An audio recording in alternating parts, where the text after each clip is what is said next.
വെള്ളാപ്പള്ളി എന്തെങ്കിലും തോന്നിയാസം പറഞ്ഞാൽ വെള്ളാപ്പള്ളിക്ക് പള്ള നിറച്ചും കൊടുക്കുക, അല്ലാതെ ഈഴവ സമുദായത്തിലേക്ക് പോകരുത്. ആരായാലും ഇപ്പൊ BJP ഒക്കെ എന്ത് ചെയ്യും? മുഹമ്മദ് നബീനെ ഭയങ്കര മോശമാക്കി പറയും. സ്ത്രീ ലംബടനാണ്, മറ്റേ ലംബടനാണ്. അന്നേരം നിങ്ങളെ ശ്രീകൃഷ്ണൻ മോശക്കാരനാണെന്ന് ചോദിക്കാൻ പാടുള്ളൂ. അത് പറഞ്ഞു കിട്ടില്ല പോലെ ആവശ്യം. ശ്രീകൃഷ്ണൻ 1000 കല്യാണം കഴിച്ച ആളല്ലേ, അത്രയൊന്നും മുഹമ്മദ് കഴിച്ചിട്ടില്ലല്ലോ എന്നൊരു മറുപടി ഒരുത്തം പറഞ്ഞ എന്താ സ്ഥിതി? ഇപ്പൊ തന്നെ നമ്മളെ ജിഫ്രി തങ്ങളോ കാന്തപുരം ഉസ്താദോ ഏതെങ്കിലും ഒരു മഹിളയിൽ വന്ന് മുസ്ലിം പെണ്ണുങ്ങളോട് പറയും നിങ്ങളെല്ലാവരും കുറച്ച് പ്രൊഡക്ഷൻ കൂട്ടണം, പെറ്റ് കൂട്ടണം എന്ന് പറഞ്ഞാൽ എന്തായിരിക്കും? എല്ലാ ജനാധിപത്യ മഹിളാ അസോസിയേഷൻ റോട്ടുമേലുണ്ടാവും അല്ലേ? എല്ലാ തള്ളാരും വന്ന് റോട്ടിൽ ഉരുണ്ട് കളിക്കും, നമുക്കറിയാം. ഈ പ്രാന്തം വെള്ളാപ്പള്ളി പറഞ്ഞുകൊണ്ട് ആർക്കും കുഴപ്പമില്ല, ജനാധിപത്യ അസോസിയേഷനിലൊന്നും ഇല്ല ഒരു ചുറ്റി. നിങ്ങളെന്താ പ്രതിഷേധിക്കാത്തതെന്ന് ചോദിക്കണേ. ഏതെങ്കിലും ഒരാളാ സംഘടനയിലുണ്ടോ? ഒന്നുമില്ല. ഇത് മൊത്തം എന്താണ്? മുസ്ലിം പേടി ഉണ്ടാക്കുക. 2 എക്സ് മുസ്ലിംസാണ്, മനസ്സിലായോ? ആര്? Ex Muslims. ഇസ്ലാം വിട്ടവർ നടത്തിയ എല്ലാ തോന്നിയാസവും ജിഹാദായിട്ട് ഓല് ജിഹാദായിട്ടുള്ള ബന്ധം അവസാനിപ്പിച്ച് പോയവരാ. ഈ ജനം ടി വി ഇടയ്ക്ക് ചർച്ചയ്ക്ക് വിളിക്കും. ചിലത് പോയി പൊളിച്ചു കൊടുക്കേണ്ടതുണ്ട്, അതിനൊക്കെ ഞാൻ പോയിട്ടുണ്ട്. നമ്മളെ സാക്കിറിനായിട്ടുള്ളിൽ ഇടയ്ക്ക് കാണാം. ഇവര് അത് പറയാൻ കാരണം എന്താ വെച്ചാല് ഇവരെന്നെ വിളിച്ച്, അപ്പൊ ഞാൻ എന്തെങ്കിലും ഒരു കാരണം പറഞ്ഞാൽ വയ്യ. നേരിട്ട് നമ്മളില്ല എന്ന് പറഞ്ഞാൽ മോശമല്ലേ? അല്ല, അന്ന് ചർച്ച സാറൊന്ന് വരും. ആരൊക്കെ ഉണ്ട്? അപ്പോൾ ആളെ പേര് പറയും. മറ്റേ സ്ഥിരം ഇരിക്കുന്ന കുറേ സംഖ്യകളുണ്ട്, ഗുരുമൂർത്തി അത് ഇത് എന്നൊക്കെ പറഞ്ഞ് ഒരുപാട് സാധനങ്ങളുണ്ട്. അല്ല, ഒന്നും വലിയ വിഷയമുള്ള കേസല്ല. ആരിഫ് ഹുസൈൻ ഉണ്ട്. ഞാൻ വെച്ചാൽ ആരാന്ന് വെച്ചാൽ എക്സ് മുസ്ലിമാണെന്ന്. എന്നാൽ ഒരു എക്സ് ഹിന്ദുവിനെയും കൊണ്ടുവരുത്ത്, ഒരു എക്സ് ക്രിസ്ത്യാനിയും കിട്ടി, മറ്റൊരു എക്സ് ജൂതനെയും നോക്കും. ഇങ്ങോട്ട് ഞാൻ വരാറില്ല. ഞാനത് പറഞ്ഞിട്ട് ഞാൻ ഇവർ കൊണ്ടുവന്ന സാധനങ്ങളപ്പോഴൊക്കെ ആലോചിക്കുക. കുറെ എക്സ്, എന്ത് എക്സ്? ഇങ്ങനെ കുറെ സാധനങ്ങൾ കൊണ്ടുവന്നിട്ട് ഇതിൽപ്പെട്ട എക്സാണ് അത്തോളിയിലെ ആ സാധനങ്ങൾ. ഇസ്ലാം വിട്ടവർ അവരെ ഫേസ്ബുക്ക് നോക്കിയാണ്. ഇസ്ലാം വിട്ടുപോയ മനുഷ്യൻ ചെയ്യുന്ന പരിപാടിക്ക് അതും മുസ്ലിം സ്ത്രീയാണ്, അതിൽ കൺവെർഷനൊന്നും നടന്നിട്ടുമില്ല. അത് വെച്ചിട്ട് ഞാൻ നർക്കോട്ട് ചെയ്യാന്ന് പറഞ്ഞപ്പോ അയാളെ പോയിട്ട് ഈ വാസവൻ നടക്കുക. എന്നിട്ടോ അദ്ദേഹം പണ്ഡിതനാണ്. കൊട്ട റിവാർഡാണ്. പണ്ഡിതനായ മനുഷ്യനാണ്. ആരാ? മുഖ്യമന്ത്രിക്ക് വേണ്ടിയാണ് വരണം. മുഖ്യമന്ത്രി ചോദിക്കാതെ വാസന മൂത്രം ഒഴിക്കാൻ പോലും ആള്. ഇപ്പൊ ദേ മരത്തിന് എന്താ പൊന്തിച്ചു പറയാ? നിലപാട് പറയാൻ ആർജവം കാണിക്കുന്നവനാണ്, ആരെയും ഭയക്കാത്തവനാണ്. അതന്നെയാണ് IBയുടെയും ബാബു MLAയും പറഞ്ഞതായി എന്നോട് അവതാരകർ ചോദിച്ചു. പോലും പറഞ്ഞതാണ് നിലപാട് പറയാൻ ആർജവമുള്ള. ഞാൻ പറഞ്ഞ അയാൾ പറയുന്നത് നിലപാടാ? അയാൾ തെമ്മാടിത്തല്ലേ വിളിച്ചു പറഞ്ഞു? ഈ തെമ്മാടിത്തെ വിളിച്ചു പറയുന്നത് ആർജവാന്ന് പറയുകയാണെങ്കിൽ ഈ ബാബുവും ഹൈഡനും ചെയ്തത് തെറ്റാ. ഒരു മതനിരപേക്ഷ പാർട്ടിയിൽ നിന്നുകൊണ്ട് അങ്ങനെ പറയാൻ പാടില്ല. നിങ്ങൾക്ക് എന്താ മതനിരപേക്ഷ സമൂഹത്തിന് വോട്ട് വേണ്ടതെന്ന് വെച്ചാൽ കോൺഗ്രസ് വിചാരിച്ചിട്ട് തോന്നിയാസം ചെയ്താൽ ഉണ്ടാക്കാൻ പറ്റുമോ? ഇതിനൊന്നല്ലല്ലോ. ഇവിടെ ഈ വെള്ളാപ്പള്ളിക്ക് എത്ര വോട്ടുണ്ട് പറയട്ടെ? ഇവർ ആരൊക്കെ തോൽപ്പിക്കാൻ ശ്രമിച്ചത് കയ്യും കണക്കുണ്ടോ? ഇവർക്കൊന്നും ഒരു പുണ്ണാക്കും വോട്ടുമില്ല. ഈ IBക്കും ബാബുവിനൊക്കെ കിട്ടിയ വോട്ട് മതനിരപേക്ഷ സമൂഹത്തിന്റെ വോട്ടാ. ആ മതനിരപേക്ഷ സമൂഹം ഒന്നടങ്കം വെറുക്കുന്ന വ്യക്തിയാണ് ഈ വർഗീയവാദി വെള്ളാപ്പള്ളി. നിങ്ങൾ മനസ്സിലാക്കണം. ആ വെള്ളാപ്പള്ളിയൊക്കെ താങ്ങാൻ പോയാലുണ്ടല്ലോ അത് അപകടം ചെയ്യും. മനസ്സിലാക്കണം. എന്നിട്ട് അയാളെ പ്രസംഗം മറ്റൊന്നും കൂടിയുണ്ട്. എന്താ പറയണത്? ഇതാ, ഈ ഈഴവനെ SNDPക്കാരൻ ആരും പരിഗണിക്കുന്നില്ല. കോർപ്പറേഷനിൽ തെരഞ്ഞെടുപ്പ് നടക്കുമ്പോൾ മുനിസിപ്പാലിറ്റിയിൽ ഇടിച്ചു കയറണം. SNDPക്കാരൻ സ്ഥാനാർത്ഥിയായിട്ട് നിന്നിട്ടുണ്ടല്ലോ. അടൂർ പ്രകാശ് ആരാ? SN ട്രസ്റ്റ് ബോർഡിന്റെ ബോർഡ് ഓഫ് ഡയറക്ടറാണ്. ആരാണ് അടൂർ പ്രകാശ്? ആരാ മകന? അഡ്വക്കേറ്റ് കുഞ്ഞിരാമന്റെ മോനാ. ആരാ അഡ്വക്കേറ്റ് കുഞ്ഞിരാമൻ? അഡ്വക്കേറ്റ് കുഞ്ഞിരാമൻ എന്ന് പറഞ്ഞാൽ ശ്രീനാരായണ ഗുരു SNDPന്റെ പ്രസിഡന്റ് ആകുമ്പോൾ വൈസ് പ്രസിഡന്റാ. അപ്പൊ സ്ഥാപക വൈസ് പ്രസിഡന്റിന്റെ മകനും SN ട്രസ്റ്റ് ബോർഡ് മെമ്പറുമായ അടൂർ പ്രകാശിനെ തോൽപ്പിക്കാൻ പരസ്യമായി ഇറങ്ങിയ വിദ്വാനത്. ഇങ്ങോട്ടാ പറഞ്ഞ SNDPക്കാർ ആരും സീറ്റ് കൊടുക്കില്ല. കൊടുത്ത സീറ്റിലൊക്കെ തോൽപ്പിക്കാൻ നടക്കുന്ന ഇയാളാ. അങ്ങനെ ആളുകളൊന്നും ഞങ്ങൾക്ക് നേരെ പറയാ. കാന്തപുരം കുന്തം തീർന്നാലും എനിക്ക് പ്രശ്നമില്ല. പിന്നെ പറയാ. ഞാൻ ചോദിച്ചു 30 കൊല്ലക്കാലം ഇതിന്റെ സെക്രട്ടറി നടന്നിട്ട് എന്താ നിങ്ങൾ ഈഴവർക്ക് ഉണ്ടാക്കിയത് ചോദിച്ചു. നിങ്ങളെ സ്ഥാപനങ്ങൾ ആർ ശങ്കറിന്റെ കാലത്ത് ഉണ്ടാക്കിയ കെട്ടിടം അങ്ങനെ തന്നെ നിൽക്കുക, എപ്പോഴത് പൊളിഞ്ഞു വീഴുക എന്നുള്ള അറിയില്ല. ഒരു പുതിയ ബ്ലോക്ക് ഇതുവരെ ഉണ്ടാക്കിയിട്ടില്ല. ചില്ലറ വാങ്ങിക്കൊണ്ട് ആളെ വെച്ച് പോകുക എന്നല്ല, വേറെ ഒന്നും നടക്കണില്ല. ഒരു പുതിയ കോഴ്സും ഇല്ല. മാത്രമല്ല, ഈ സർക്കാർ ഇത് ദാനമായി വാങ്ങിയ സ്ഥലത്ത് വെച്ച ഈ പള്ളിപ്പൊളി കെട്ടിടം ഉണ്ടല്ലോ, ഈ കെട്ടിടം മൊത്തം പണയം വെച്ചിട്ട് ബാങ്കിൽ നിന്ന് ലോൺ എടുത്തിട്ട് മൈക്രോ ഫിനാൻസ് തുടങ്ങി. ഒരുപാട് ഈഴരെ ആ ലോണ് കുടുക്കി. ഇന്ന് 28 സ്ഥാപനങ്ങളും ജപ്തിയിലാണ്. ഏത്? ഈ SNDPന്റെ കീഴിലുള്ള വിദ്യാഭ്യാസ സ്ഥാപനം മുഴുവൻ പണം വെച്ചിക്ക. അത് മുഴുവൻ ജപ്തിയിലാണെന്ന് വിദ്യാസാഗർ പഴയ പ്രസിഡന്റാ പറഞ്ഞത്. ഞാൻ സ്മൃതി ഇറാനി പങ്കെടുത്ത ചോദ്യത്തിൽ ഞാൻ ചോദിച്ചു, ഞാൻ ഒറ്റ ചോദ്യം ചെയ്യട്ടെ, SNDP യൂണിയന്റെ പ്രസിഡന്റ് ആയിരുന്നു വെച്ചു. ആർക്കെങ്കിലും വെച്ചു, ഇതിൽ ആർക്കും പറയാൻ പറ്റും വെച്ചു. എല്ലാവരും മേലോട്ടേക്ക് അറിയില്ല. ഡോക്ടർ സോമൻ MBBS, ഒരു സാധാരണ MBBS ആയിരുന്ന വെള്ളപ്പള്ളി വരെ അവിടെയൊക്കെ ഞാൻ ഇപ്പോൾ വരാറിനെ വൈകുന്നേരം വരെ അവിടെ വെക്കും. എന്താ മനുഷ്യനറിയില്ല. എന്നിട്ട് ഇങ്ങനെ പറയുക, ഞമ്മക്ക് വെള്ളാപ്പള്ളിയോടല്ല പ്രശ്നം, വെള്ളാപ്പള്ളി ഇറക്കി വിട്ട് ഈ നിമിഷം വരെ മുഖ്യമന്ത്രി അഭിനയിച്ചില്ലല്ലോ. എന്നിട്ട് പാർട്ടി സെക്രട്ടേറിയറ്റിൽ നിന്ന് ഒരു തലിം വല്ലാത്ത പ്രശ്നം, ആളെ പേരൊന്നും പറഞ്ഞില്ല, ആരും സംശയിക്കാം. അപ്പൊ ഗോവിന്ദ മാഷോട് ആരോ ഫോൺ എടുത്ത് ചോദിച്ചത്രേ, അല്ല വെള്ളാപ്പള്ളിന്റെ പരിപാടിക്കെതിരെയല്ലേ നിങ്ങൾ സമരം? അതെ, വ്യക്തികളെ പേര് ഞങ്ങൾ പറയാറില്ല. ഉദാഹരണമായി നരേന്ദ്രമോദിയുടെ പേര് ഞങ്ങൾ പറയാറില്ലല്ലോ. കേന്ദ്ര സർക്കാർ എന്തേ പറയുള്ളൂ, പരാമർശിക്കാറില്ല. അത് ഞങ്ങളോട് ഇല്ല, ഇതെന്നാ പറഞ്ഞത്.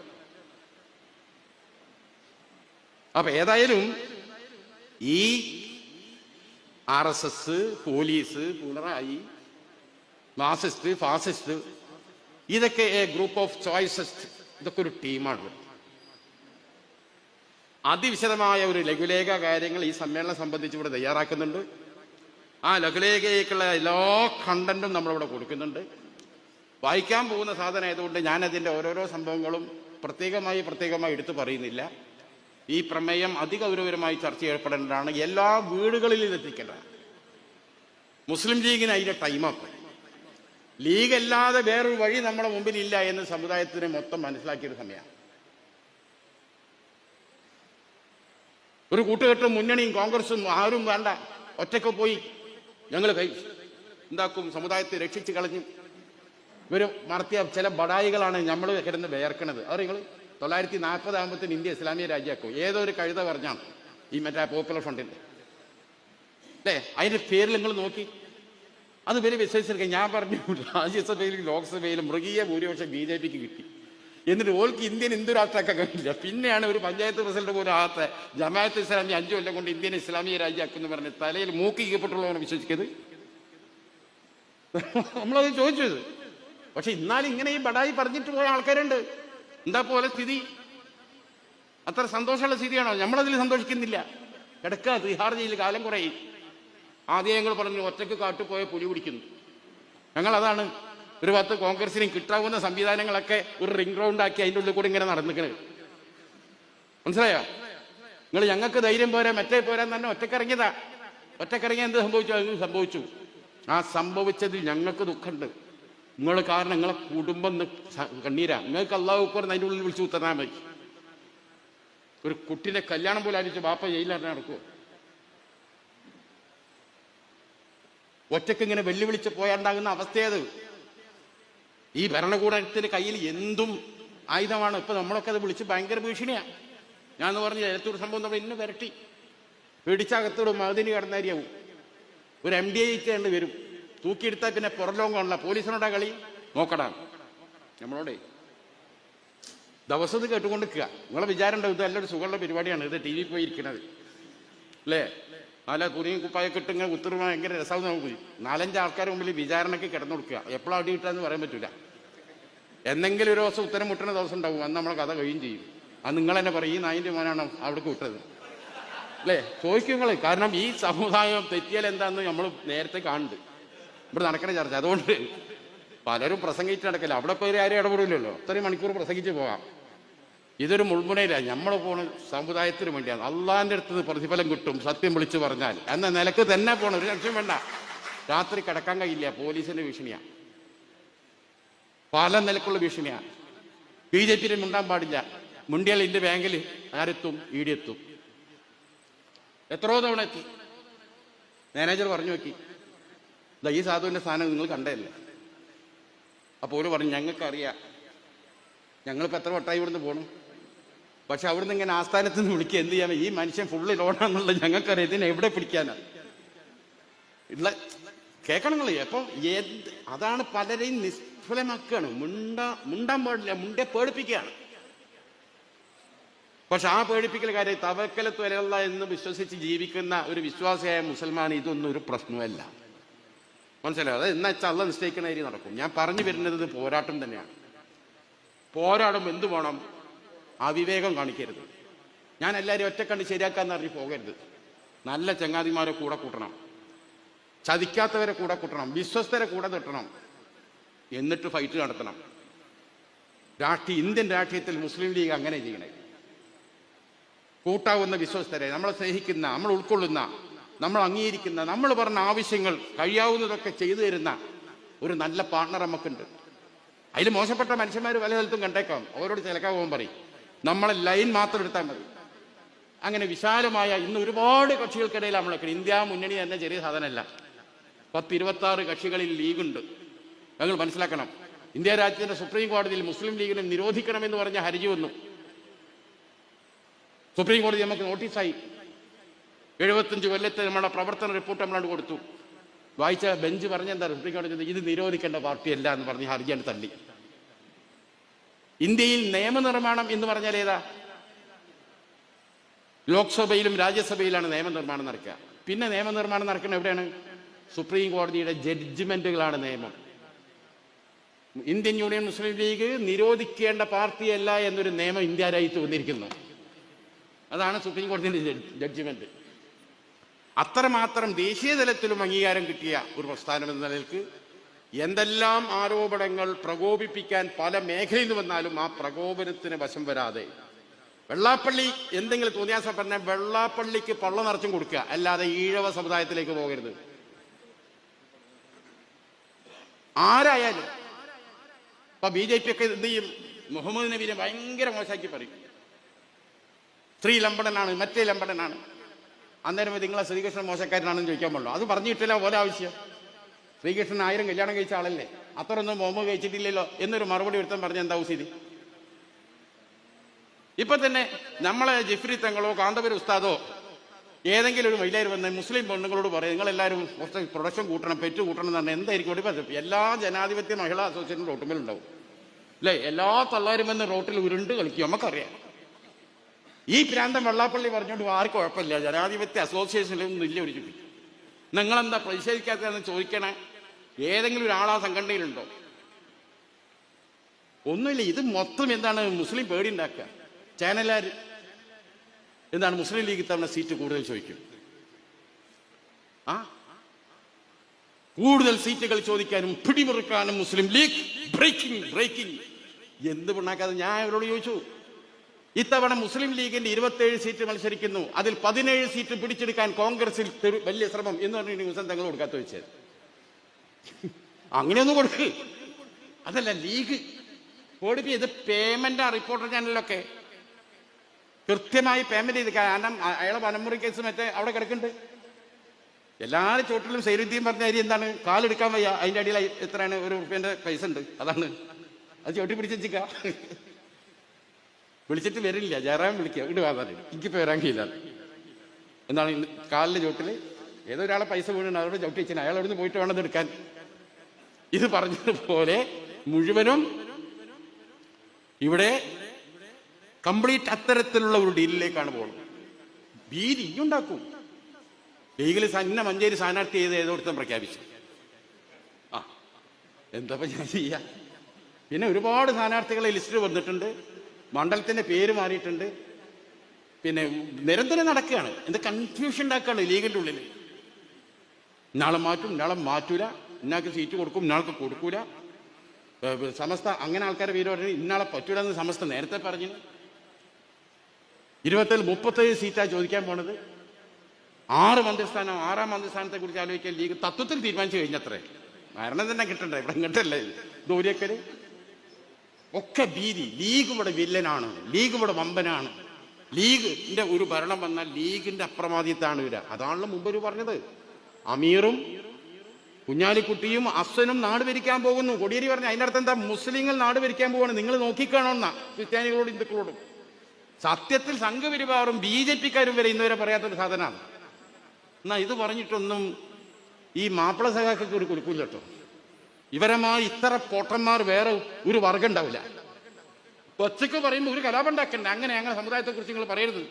മുസ്ലിങ്ങൾ നാട് ഭരിക്കാൻ പോവുക എന്ന പ്രതീതി ഉണ്ടാക്കാൻ പാടില്ല എന്നതിൻ്റെ പറയാൻ ചേട്ടി ജലീൽ നാവ് പൊങ്ങോ, അബ്ദുറഹ്മാൻ നാവ് പൊങ്ങോ, വേറെ ആരെങ്കിലും നാവ് പൊങ്ങോ? ഒന്നും പൊങ്ങൂല. അടിമത്താണ് അവിടെ. ഏമ്പാൻ പറഞ്ഞാൽ കേട്ടോളാം, പഴയ ജന്മിന്റെ മാതിരി നിൽക്കുക. മനസ്സിലേക്ക് ഒരു ഏക് ദിൻ കാ സുൽത്താനായി പിണറായി എന്നൊരു ബിംബം അവിടെ നിൽക്കുക. അതിന്റെ കീഴിലെല്ലും. ഇപ്പൊ ഞാൻ പറഞ്ഞു വരുന്നത്, വലിയ മുസ്ലിം ഭീതി ഉണ്ടാക്കുന്നു. ലീഗ് ഇവിടെ പിടിച്ചടക്കി തമർത്താൻ നോക്കുന്നു.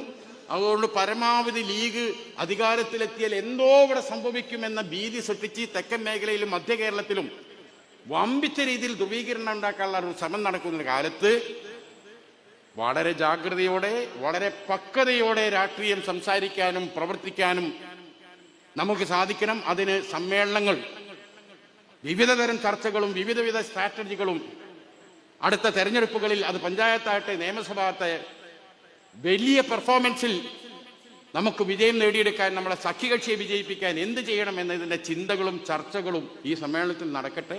സമ്മേളനത്തിന് എല്ലാവിധ വിജയാശംസകളും നേർന്നുകൊണ്ട് ഞാൻ അവസാനിപ്പിക്കുന്നു. അസ്സലാമു അലൈക്കും. മുസ്ലിം ലീഗിന്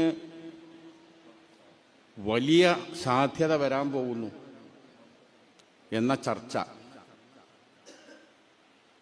പൊതുവെ എല്ലാ മാധ്യമങ്ങളും തന്നെ തുറന്ന് സമ്മതിക്കുന്നു. അതോടൊപ്പം ഇവിടുത്തെ എല്ലാ ശ്വാസനിശ്വാസങ്ങളും മുഖ്യമന്ത്രിയുടെ ചേംബറിലേക്ക് എത്തിക്കുന്ന ഇൻ്റലിജൻസും വിജിലൻസും കൃത്യമായി പറഞ്ഞിട്ടുണ്ട്. വമ്പിച്ച രീതിയിലുള്ള മുന്നേറ്റമാണ് മുസ്ലിം ലീഗ് നടത്താൻ പോകുന്നത്. ആ മുന്നേറ്റത്തിൻ്റെ മൈലേജിൽ മുസ്ലിം ലീഗ് മുന്നോട്ട് പോകുമ്പോൾ ശക്തമായി കൈപിടിച്ച് കോൺഗ്രസിനെയും മുസ്ലിം ലീഗ് കൊണ്ടുപോകുന്നുണ്ട്. നിലമ്പൂർ അതിൻ്റെ ഏറ്റവും ചെറിയ ഒരു പൈലറ്റ് സ്റ്റഡിയാണെന്നുള്ള വിവരം ഇൻ്റലിജൻസ് വൃത്തങ്ങളും അവിടെ കൊടുത്തിട്ടുണ്ട്. അതുകൊണ്ട് തന്നെയാണ് മനഃപൂർവ്വം കുഴപ്പങ്ങൾ ഉണ്ടാക്കാൻ വെള്ളാപ്പള്ളിയെ രംഗത്തിറക്കുന്നു, സമസ്തയെ പ്രതിക്കൂട്ടിലാക്കാൻ ഉമ്മർ ഫൈസിയെ രംഗത്തിറക്കുന്നു, സമസ്ത ഒന്നും ഉപയോഗിക്കാത്ത ഭാഷയിൽ ഇതര മതസ്ഥർക്ക് സമുദായത്തോട് വെറുപ്പുണ്ടാവും രീതിയിൽ സ്കൂളും സമയമാറ്റ വിഷയത്തിലൊക്കെ കാണിച്ചു തരാം, വോട്ട് അങ്ങോട്ടാക്കി തരാം എന്നൊക്കെ പറഞ്ഞ് ഇതൊക്കെ എന്തിനാണ്? ഇതൊക്കെ പിണറായി വിജയൻ പറയിപ്പിക്കുകയാണ്. നിങ്ങൾ മനസ്സിലാക്കണം. നമ്മളെ വെറുക്കാനായിട്ട് ഒരു മുസ്ലിം വിരുദ്ധത അഴിച്ചുവിട്ടിരിക്കുകയാണ്. കഴിഞ്ഞ ദിവസങ്ങളിലൊക്കെ കണ്ടത് അതാണ്. ഇതിൻ്റെ ലക്ഷണങ്ങൾ വളരെ നേരത്തെ തന്നെ നമ്മൾ കണ്ടതാണ്. പ്രിയ എല്ലാവരോടും പറയുന്നു ഞാൻ, ചന്ദ്രിക ആഴ്ചപ്പതിപ്പിൽ ഇത് സംബന്ധമായ വളരെ കൃത്യമായി ഏകദേശം 12-15 പേജുകളിലായി നിങ്ങളെ സമ്മേളന പ്രമേയത്തെക്കുറിച്ച് ഞാൻ എഴുതിയൊരു ലേഖനമുണ്ട്. ഇത് വെറുതെ ബളായി പറച്ചിലല്ല. കാരണം ഇതൊരു പ്രിന്റഡ് മീഡിയയിൽ കൊടുത്തത് എന്തിൻ്റെ പേരിലാണെന്ന് വെച്ചാൽ, എന്തെങ്കിലും കേസ് ഉണ്ടെങ്കിൽ പോരട്ടെ, സർവ്വ തെളിവുകളാണ്. ഈ കോപ്പി ചന്ദ്രികയിൽ കിട്ടാനില്ല. 2 ആഴ്ച മുമ്പ് ഇറങ്ങിയ പതിപ്പാണ്. നിലമ്പൂരിൽ അടിച്ച മുഴുവൻ കോപ്പിയും 6000 കോപ്പിയോളം നിലമ്പൂരിൽ ഇലക്ഷൻ ടൈമിൽ ചെലവിട്ടു. കാരണം ഈ സ്റ്റാറ്റിസ്റ്റിക്സിന് ഒരു മറുപടി പറയാൻ ദേശാഭിമാനിക്ക് കഴിഞ്ഞിട്ടില്ല, ആർക്കും കഴിഞ്ഞിട്ടില്ല. അതുകൊണ്ട് ഞാൻ പ്രിയപ്പെട്ട റഫീഖിൻ്റെ അടുത്ത് ഇതിൻ്റെ PDF കൊടുത്തിട്ടുണ്ട്. നിങ്ങളെ സമ്മേളന പ്രമേയം ഇതായതുകൊണ്ടാണ് ഞാൻ റഫീഖിൻ്റെ അടുത്ത് ആ PDF കൊടുത്തിട്ട് ഇത് ലഘുലേഖയായി എല്ലാ മുസ്ലിം ഭവനങ്ങളിൽ എത്തിച്ചാൽ ഒരു സംശയം എനിക്ക് വേണ്ട. നമ്മൾ പറയുന്നത് എത്രമാത്രം കൃത്യമാണ് എന്ന് ജനങ്ങൾക്ക് ബോധ്യം. 1-2 സംഭവങ്ങളല്ല. കൊടിഞ്ഞി ഫൈസൽ തൊട്ട് റിയാസ് മൗലി തൊട്ട് ഒരുപാട് കുട്ടികളെ കഥ. ഇവിടുത്തെ പോലീസും BJPയും തമ്മിലുള്ള ആഴത്തിലുള്ള ബന്ധം, അതൊക്കെ എഴുതുക എന്ന് പറഞ്ഞാൽ ഉത്തരവാദിത്വം ഏറ്റെടുത്ത് എഴുതിയതാണ്. ഈ സംസ്ഥാനത്തെ ഉന്നത പോലീസ് മേധാവികൾക്ക് ഇവരുമായുള്ള ബന്ധം എന്താണെന്ന് കൃത്യമായി ഇതിൽ പറയുന്നുണ്ട്. ഇതൊന്നും ശരിയല്ലെങ്കിൽ ഇന്ന പോലെ വെറുതെ വിടുമോ? ഓരോ ചർച്ച കഴിയുമ്പോൾ എന്നെ കൂടി വിളിക്കും. എലത്തൂർ സ്ഫോടനത്തിന്റെ അന്ന് ഇവിടുത്തെ ADGPക്ക്, ക്രമസമാധാന ചുമതല ADGPക്ക് RSSുമായിട്ടാണ് ബന്ധം. RSS എന്താണോ എഴുതി കൊടുക്കുന്നത്, എന്താണ് നിർദ്ദേശിക്കുന്നത്, അതാണ് അയാൾ ചെയ്യുന്നത്, അതാണ് അയാൾ പറയുന്നത്. പ്രത്യേകിച്ച് എലത്തൂർ സ്ഫോടനം എന്ന് പറഞ്ഞെങ്കിൽ മനസ്സിലാക്കണം, ഉത്തർപ്രദേശിൽ നിന്ന് ഒരു ചെറുപ്പക്കാരനായ വളരെ സാത്വികനായ ഒരു കുട്ടിയെ, ഒരു ആശാരിപ്പണിക്കാരൻ, തൻ്റെ ആശാരിപ്പണി ഉണ്ടല്ലോ, കരകൗശല വസ്തുക്കൾ ഉണ്ടാക്കുക, ഇതൊക്കെ യൂട്യൂബിൽ ഇടുന്നതാണ് ഈ കുട്ടീൻ്റെ പണി. ഈ കുട്ടിയെക്കുറിച്ച് അന്വേഷിക്കാൻ എല്ലാവരും പോയി അവിടെ ഷഹീൻ ബാഗിൽ. ആ കുട്ടീൻ്റെ കൂടെ പഠിക്കുന്ന ഇതര മതസ്ഥരായ കുട്ടികളെ പോയി കണ്ടു. സൽസ്വഭാവിയായ കുട്ടി, ദീനിയായ കുട്ടി, വളരെ കുറച്ചു മാത്രമേ സംസാരിക്കുള്ളൂ. പിതാവിനോടൊപ്പം ഒരു ആശാരിപ്പീടിയുണ്ട്, അവിടെ പോയി ആശാരിപ്പണി, ചിപ്പിളിക്കുന്തല പണി, കൃത്യമായി തിരിച്ചെത്തും. ഈ കുട്ടിനെ ഒരു ദിവസം കാണാനില്ല, വൈകും വരെ നോക്കിയിട്ടും കാണാനില്ല. ആശാരിപ്പീടിയൊക്കെ പോകുമ്പോൾ ഉച്ചക്കുള്ള ഭക്ഷണം ഉമ്മ പൊതിഞ്ഞു കൊടുക്കും. ആ പൊതിയുമായിട്ട്, ഭക്ഷണ പൊതിയുമായിട്ടാണ് ഈ കുട്ടി പോയത്. ഈ കുട്ടി കേരളത്തിലേക്ക് വരാൻ പരിപാടി ഉണ്ടെങ്കിൽ ഉമ്മാൻ്റെ അടുത്ത് ഈ ഭക്ഷണം വാങ്ങേണ്ട ആവശ്യമുണ്ടോ? ഈ കുട്ടിയെ കിഡ്നാപ്പ് ചെയ്തു, എന്നിട്ട് ഇവിടെ എത്തിച്ചു. പിന്നെ ട്രെയിനിൽ എന്തൊക്കെ സംഭവിക്കുന്നു? ട്രെയിനിൽ കുട്ടി കയറുന്നു, കുട്ടീൻ്റെ കയ്യിൽ നിന്ന് പെട്രോളിൻ്റെ ചെറിയ ബോട്ടിൽ കാണുന്നു, അത് വെച്ച് ട്രെയിൻ കത്തിക്കാൻ കുട്ടി ശ്രമിക്കുന്നു. ആകെ വെപ്രാളമായി, ബഹളമായി. ഇതിനിടയിൽ 2 സ്ത്രീയും ഒരു കുഞ്ഞും ട്രെയിനിൽ നിന്ന് തെറിച്ചു വീഴുന്നു. ആരോ ചങ്ങല വലിക്കുന്നു. കുറേ 100-300 മീറ്റർ ദൂരെ പോയി വണ്ടി നിൽക്കുന്നു. ആ ബോഡി 3 എണ്ണം എപ്പോഴാണ് ജീവൻ പോയതെന്ന് അറിയില്ല. പോസ്റ്റ്മോർട്ടത്തിൽ പറയുന്നത്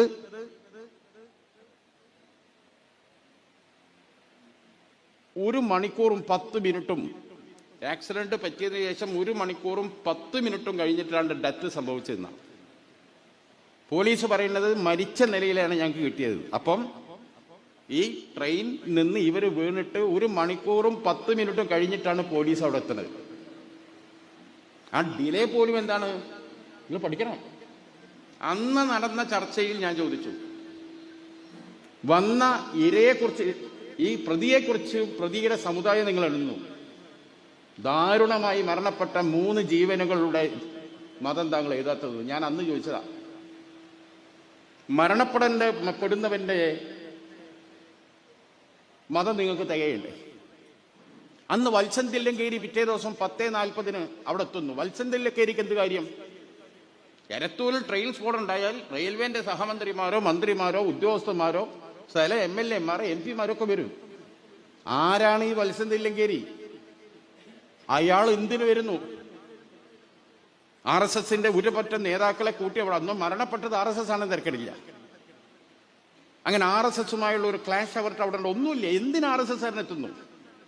ഒരു പാക്കേജാണ്. അയാൾ പറയുന്നു ഈ പ്രതി നേരെ അതേ ട്രെയിനിൽ യാത്ര പോവുകയാണ്. രത്നഗിരി വെച്ച് പിടിക്കുന്നു, മഹാരാഷ്ട്ര ATS പിടിച്ചു എന്നാ പറയുന്നത്. അതൊക്കെ ഇതിൽ വളരെ കൃത്യമായി പറയുന്നുണ്ട്, സമയം നേരം ഒക്കെ. ഇയാൾ പറയുന്നത് പ്രതി വരുന്നത് ഷഹീൻ ബാഗിൽ നിന്നാണ്. അത് വത്സൻ തില്ലങ്കേരി പറയാം. ഷഹീൻ ബാഗ് എന്താണെന്ന് നിങ്ങൾക്കറിയാമല്ലോ. ഭീകരവാദികളെ വിരിയിപ്പിക്കുന്ന ഇന്ത്യയിൽ ഏറ്റവും വലിയ ഹാച്ചറി പ്രവർത്തിക്കുന്ന സ്ഥലമാണ് ഷഹീൻ ബാഗ്. ഷഹീൻ ബാഗിൽ ഇന്ന് വരെ ഒരു ഭീകരവാദിയോ തീവ്രവാദിയോ എന്തെങ്കിലും ഒരു കേസ് അവിടെ ഉണ്ടായിട്ടുണ്ടോ? എന്തെങ്കിലും സംഭവം അവിടെ ആകെ ഉണ്ടായത് ഒക്കെയാണ്. അവിടെ ആകെ ഉണ്ടായത് പൗരത്വ സമരവുമായി ബന്ധപ്പെട്ട് സ്ത്രീകൾ നടത്തിയ ലോകപ്രസിദ്ധമായ ഒരു സമര സത്വരം. അതാണ് ഷഹീൻ ബാഗ്. ആ പൗരത്വ സമരം നടന്നു എന്ന ഒരൊറ്റ കാരണത്താൽ ആ നാട് ഭീകരരെ ഉൽപ്പാദിപ്പിക്കുന്ന, അടവിച്ച് വിരിയിക്കുന്ന ഹാച്ചറിയാണ് ആ നാട് എന്ന് വത്സൻ തില്ലങ്കേരി പറയുന്നു. പറഞ്ഞ് വത്സൻ തില്ലങ്കേരി പോയി അരമണിക്കൂറിനുള്ളിൽ ADGP അജിത് കുമാർ പത്രക്കാരെ കാണുന്നു. പത്രക്കാർ ചോദിക്കുന്നു, പ്രതിയെ പിടിച്ചോ? പിടിച്ചു. പ്രതിയോ? കുറ്റം സമ്മതിച്ചു. 2 കാരണങ്ങളാണ് പറഞ്ഞത്. ഇതിന്റെ മോട്ടീവ് എന്താണ് അറിയാമോ? 2 കാര്യങ്ങളാണ് അയാൾ പറഞ്ഞത്. ഒന്ന്, ഇയാൾ വരുന്ന സ്ഥലം ഏതാണെന്ന് നിങ്ങൾക്കറിയില്ലേ? അതാണ് അരമണിക്കൂർ മുമ്പ് ആര് പറഞ്ഞത്? വത്സൻ തില്ലങ്കേരി. രണ്ടാമത്തത്, ഇയാൾ ഫോളോ ചെയ്യുന്നത് റാഡിക്കൽ മുസ്ലിങ്ങളെയാണ്, സാക്കിർ നായിക്കിനാണ്. എൻ്റെ ഫേസ്ബുക്കിൽ എനിക്ക് ഏകദേശം ഒരു 38,000 ഫോളോവേഴ്സ് ഉണ്ട്. എനിക്ക് പറയിട്ട് എന്ത് ബന്ധമുള്ളത്? ആരൊക്കെ എന്നെ ഫോളോ ചെയ്യണം എനിക്കറിയോ? സാക്കിർ ടെലിവിഷനിൽ വന്ന് ഡിബേറ്റിലൊക്കെ പങ്കെടുക്കുന്ന നമ്മുടെ പ്രതീക്ഷയാണ്. സാക്കിറിന്റെ ഫേസ്ബുക്ക് ജീവകാരുണ്യ മേഖലയിൽ കുറഞ്ഞ വർഷം കൊണ്ട് കേരളത്തിലെ ഏറ്റവും വലിയ ഒരു കാരുണ്യ സ്ഥാപനമായി ഉയർത്തിയ നമ്മുടെ പ്രിയപ്പെട്ട നേതാവ് ജബ്ബാറാജി ഇവിടെ ഉണ്ട്. അദ്ദേഹത്തിന് എത്ര ഫോളോവേഴ്സ് ഉണ്ട്? ഇവിടെ ഒത്തിരി നേതാക്കളുണ്ട്. നമുക്കറിയാം നമ്മൾ ഫോളോ ചെയ്യുന്ന ഒരാൾ. ഞാൻ ഇന്ന് വരെ എന്നെ ഫോളോ ചെയ്യുന്ന ആരാന്ന് തെരഞ്ഞു പോയിട്ടേ ഇല്ല. കഴിയോ? ഈ സാക്കിർ നായിക്കിന്റെ ഫോളോ ചെയ്യേണ്ട ഈ വിദ്വാൻ പറയുന്ന കാരണങ്ങളാണിതൊക്കെ. എവിടെ പോയി ഈ കുട്ടിപ്പോ? ഈ കുട്ടിയെ കൊണ്ടുവരുന്ന രംഗം ചിത്രീകരിച്ച മാതൃഭൂമി, ആ മാതൃഭൂമിയിൽ ആ ന്യൂസ് വന്നതിന്റെ അടിസ്ഥാനത്തിൽ മാതൃഭൂമിയുടെ ലേഖകന്മാർക്ക് അതിന് അവസരം ഒരുക്കിയത് ഇദ്ദേഹത്തിന് അതേ റാങ്കിലുള്ള ADGP റാങ്കിൽ ഇരിക്കുന്ന IPS വിജയനാണെന്ന് ആരോപിച്ച് IPS വിജയനെ സസ്പെൻഡ് ചെയ്യിപ്പിച്ചു അജിത് കുമാർ. വലിയ പോരാട്ടം നടത്തിയിട്ടാണ് IPS വിജയൻ തിരിച്ചു വന്നത്. ഞാൻ അന്ന് പറഞ്ഞു, PV അൻവർ ഇരിക്കുന്ന ഒരു ചർച്ചയിൽ ഞാൻ പറഞ്ഞു, PV അൻവർ പറയാ, ഇവിടെ നടക്കുന്ന ഈ തോന്നിവാസം, ഈ പോലീസ് BJP RSS നെക്സസ് തുറന്നു പറയാൻ പ്രതിപക്ഷത്ത് ആരുമില്ല, ഭരണപക്ഷത്തും ഇല്ല, ഞാൻ മാത്രമേ ഉള്ളൂ. ഞാൻ പറഞ്ഞു, മിസ്റ്റർ അൻവർ, നിങ്ങളിത് തുടങ്ങിയപ്പോഴാ? നിങ്ങൾ വാർത്താ സമ്മേളനം നടത്തി അജിത് കുമാറിനെതിരെ ഈ ആരോപണം ഉന്നയിക്കുന്നതിന്റെ 1.5 വർഷം മുമ്പ് ഈ അജിത് കുമാർ നൊട്ടോറിയസ് ക്രിമിനൽ എന്നൊന്നും നമ്മൾ വിളിച്ചിട്ടില്ല. ക്രിമിനൽ പശ്ചാത്തലമുണ്ട് ഇദ്ദേഹത്തിന്. ഇദ്ദേഹം RSSന്റെ ഒരു പ്രോഡക്റ്റാണ്. RSSന് വേണ്ടി പ്രവർത്തിക്കുന്നവരാണ്. ഈ കേരളം മുസ്ലിം ഭീകരരാൽ സ്വസ്ഥത നഷ്ടപ്പെടുന്ന ഒരു നാടാണെന്നുള്ള പ്രതീതി ഉണ്ടാക്കലാണ് ഇദ്ദേഹത്തിന്റെ ആവശ്യം. മലപ്പുറം ജില്ല ഭീകര പ്രവർത്തനങ്ങളുടെ ഈറ്റില്ലമാണ്. ക്രിമിനൽ കേസുകളുടെ എണ്ണം കൂട്ടുന്നു. ഇതിനൊക്കെ പിന്നിൽ ഈ പുളിയ. കളമശ്ശേരി സ്ഫോടനം, 8 പേരെ ജീവനെടുത്ത ഒരു തീവ്രവാദി ഇവരുടെ കയ്യിലുണ്ട്. എത്ര ദിവസം ചർച്ച ചെയ്തൂടെ? ഒരു ചർച്ചയില്ല. അതിൽ ഗൂഢാലോചനയുണ്ടോ? അന്വേഷണത്തിൽ 8 പേരെ കൊന്നു. 8 പേര് വധിക്കപ്പെട്ട മാറാട് കേസിലെ ഗൂഢാലോചന എത്ര കാലം അവിടെ അന്വേഷിച്ച്? എത്ര പ്രതികളെ പിടിച്ചു? എത്ര എണ്ണത്തിന്റെ ജയിലിലിട്ടു? എന്താ 8 ക്രിസ്ത്യാനികളെ ജീവന് വിലയില്ലേ നാട്ടില്? ആ ക്രിസ്ത്യാനികളെ ബോംബിട്ട് കൊന്ന പ്രതി വരെ കയ്യിലുണ്ട്. പിന്നെ ഒരു വാർത്ത ഉണ്ടോ? ഇതിന് അന്വേഷണം എവിടെത്തിയെന്നറിയോ? ആരാണ് ഇയാൾക്ക് പറയിൽ? പറയണ സംശയം എന്തല്ലോ, ഇയാള് ആ ബോംബിടുന്നതിന്റെ ഒരു 6 മാസം മുമ്പ് ഇയാൾ ദുബായി പോയിരുന്നു. ഒരു പക്ഷേ അവിടുന്ന് ഇയാൾ ഇസ്ലാം സ്വീകരിച്ചോ എന്ന് സംശയമുണ്ട്. നിഗമനാണ്. ആ കളമശ്ശേരി സ്ഫോടനം ഉണ്ടായ സമയത്ത് എന്താ ചർച്ച! ഹമാസിന്റെ നേതാവ് ഇവിടെ വന്നു, ഏർപ്പാട് ചെയ്തു. നികേഷ് കുമാറും പിന്നെ CPMന്റെ മുൻ MP സാക്കിർ, എന്താ അദ്ദേഹത്തിന്റെ പേര്? എറണാകുളത്ത് IB തന്നെ, നമ്മളെ കോൺഗ്രസിന്റെ ആളുകൾ, സെബാസ്റ്റ്യൻ പോളും തമ്മിൽ ചർച്ച. എന്താ ചർച്ച? ആരാണ് യഹോവ? യഹോവ ആരാണ്? ജൂതന്മാരും യഹോവയും തമ്മിലുള്ള ബന്ധവും സ്വാഭാവികമായിട്ടും അതൊക്കെ ചർച്ച ചെയ്യാണ്. ഹമാസിന്റെ ഇവിടുത്തെ ആരാധകർ മാത്രമല്ല, സ്ഫോടനം നടന്ന ഉടനെ തന്നെ പോയത് എവിടേക്കാണ്? Panayikulam case, Simi case. അതിൽ പോലീസ് പിടിച്ച് വർഷങ്ങളായി ജയിലിലിട്ട കേസ്. അവസാനം ഹൈക്കോടതി ആ കേസിട്ട് പിച്ച് കീറിയിട്ടാണ് ആ പോലീസ് ഉദ്യോഗസ്ഥനോട് പറഞ്ഞത്. എന്താ പറഞ്ഞത്? ഇതിനേക്കാൾ നല്ലത് വല്ല അമർ ചിത്രകഥ പോയി ഉണ്ടാക്കൂടോ നിനക്ക് നല്ലത്. ആ അന്വേഷണ ഉദ്യോഗസ്ഥനോട് ഇല്ലാത്ത പേര് പറഞ്ഞ് എത്ര വർഷം ആ കുട്ടികളെ ജയിലിലിട്ടു, അവരുടെ ജീവിതം തന്നെ ഹോമിക്കപ്പെട്ടു. ഉത്തരേന്ത്യയിലെ കഥ അവിടെ നിൽക്കുന്നത്, നമ്മളെ കേരളത്തിലത് ഒന്നും അറിയാത്ത കുറെ ചെറുപ്പക്കാരെ. എന്നിട്ട് ഈ സ്ഫോടനം നടന്നപ്പോൾ ഈ എം ആർ അജിത് കുമാർ ആദ്യം പറഞ്ഞയച്ചത് ഈ പാനായക്കുളം കേസിലെ കോടതി വെറുതെ വിട്ട നിരപരാധികളാണ്, വെറുതെ വിട്ടവരെ എടുത്തേക്കാം. അന്ന് കാലത്ത് തൊട്ട് വൈകുന്നേരം വരെ പാനായിക്കുളം കേസിലെ ആളുകൾ വെച്ച് ചർച്ച വീണ്ടും നടക്കുക. അവിടെ ആ ബോംബിട്ടുണ്ടല്ലോ, സ്വയം വന്ന് കീഴടങ്ങിയിട്ടില്ലെങ്കിൽ എന്തായിട്ട് സംഭവിക്കുക? ഞാൻ തന്നെ അന്ന് അത് ചോദിച്ചു. ആ മനുഷ്യനെ സത്യത്തിൽ ആ കൊലയാളി നമ്മളെ കഴിച്ചിലാക്കി, ഇല്ലെങ്കിൽ എന്താ സംഭവിക്കുക? കംപ്ലീറ്റ് മുസ്ലിം സമുദായത്തിന്റെ അടുത്തേക്ക് കൊണ്ടുവരാം. ഇതൊക്കെ ഇവിടെ നടക്കുകയാണ്. എന്നെ അത്ഭുതപ്പെടുത്തുന്നു. ഇതൊക്കെ ചെയ്തിട്ടും സി പി എമ്മിനോടൊപ്പം ഇപ്പോഴും ആവേശത്തോടെ നിൽക്കുന്ന മുസ്ലിം സമുദായത്തിൽപ്പെട്ടവരുടെ അവസ്ഥ എന്താണ്? ഓർക്കെന്താ ഇതൊന്നും തിരിയില്ലേ? സി പി എം എന്നൊരു പാർട്ടി മനസ്സിലാക്കണ്ടേ? ഒരു സമുദായം മുഴുവൻ ഞങ്ങൾക്കെതിരാ ഇത് ചെയ്താൽ അവിടെയാണ് എനിക്ക് നിങ്ങളോട് പറയാനുള്ളത്. സി പി എമ്മാർക്ക് ഒറ്റ കാര്യം അറിയാം, അവര് നിങ്ങളിലെ ആവേശക്കാരുടെ എണ്ണം എത്രയാണെന്ന് അവരടുത്ത് കണക്കുണ്ട്. മുസ്ലിം കമ്മ്യൂണിറ്റിയുടെ പിന്തുണ കിട്ടാൻ മുസ്ലിം കമ്മ്യൂണിറ്റിക്ക് ഒന്നും ചെയ്തു കൊടുക്കണ്ട, ഒരു സഹായം ചെയ്തു കൊടുക്കണ്ട.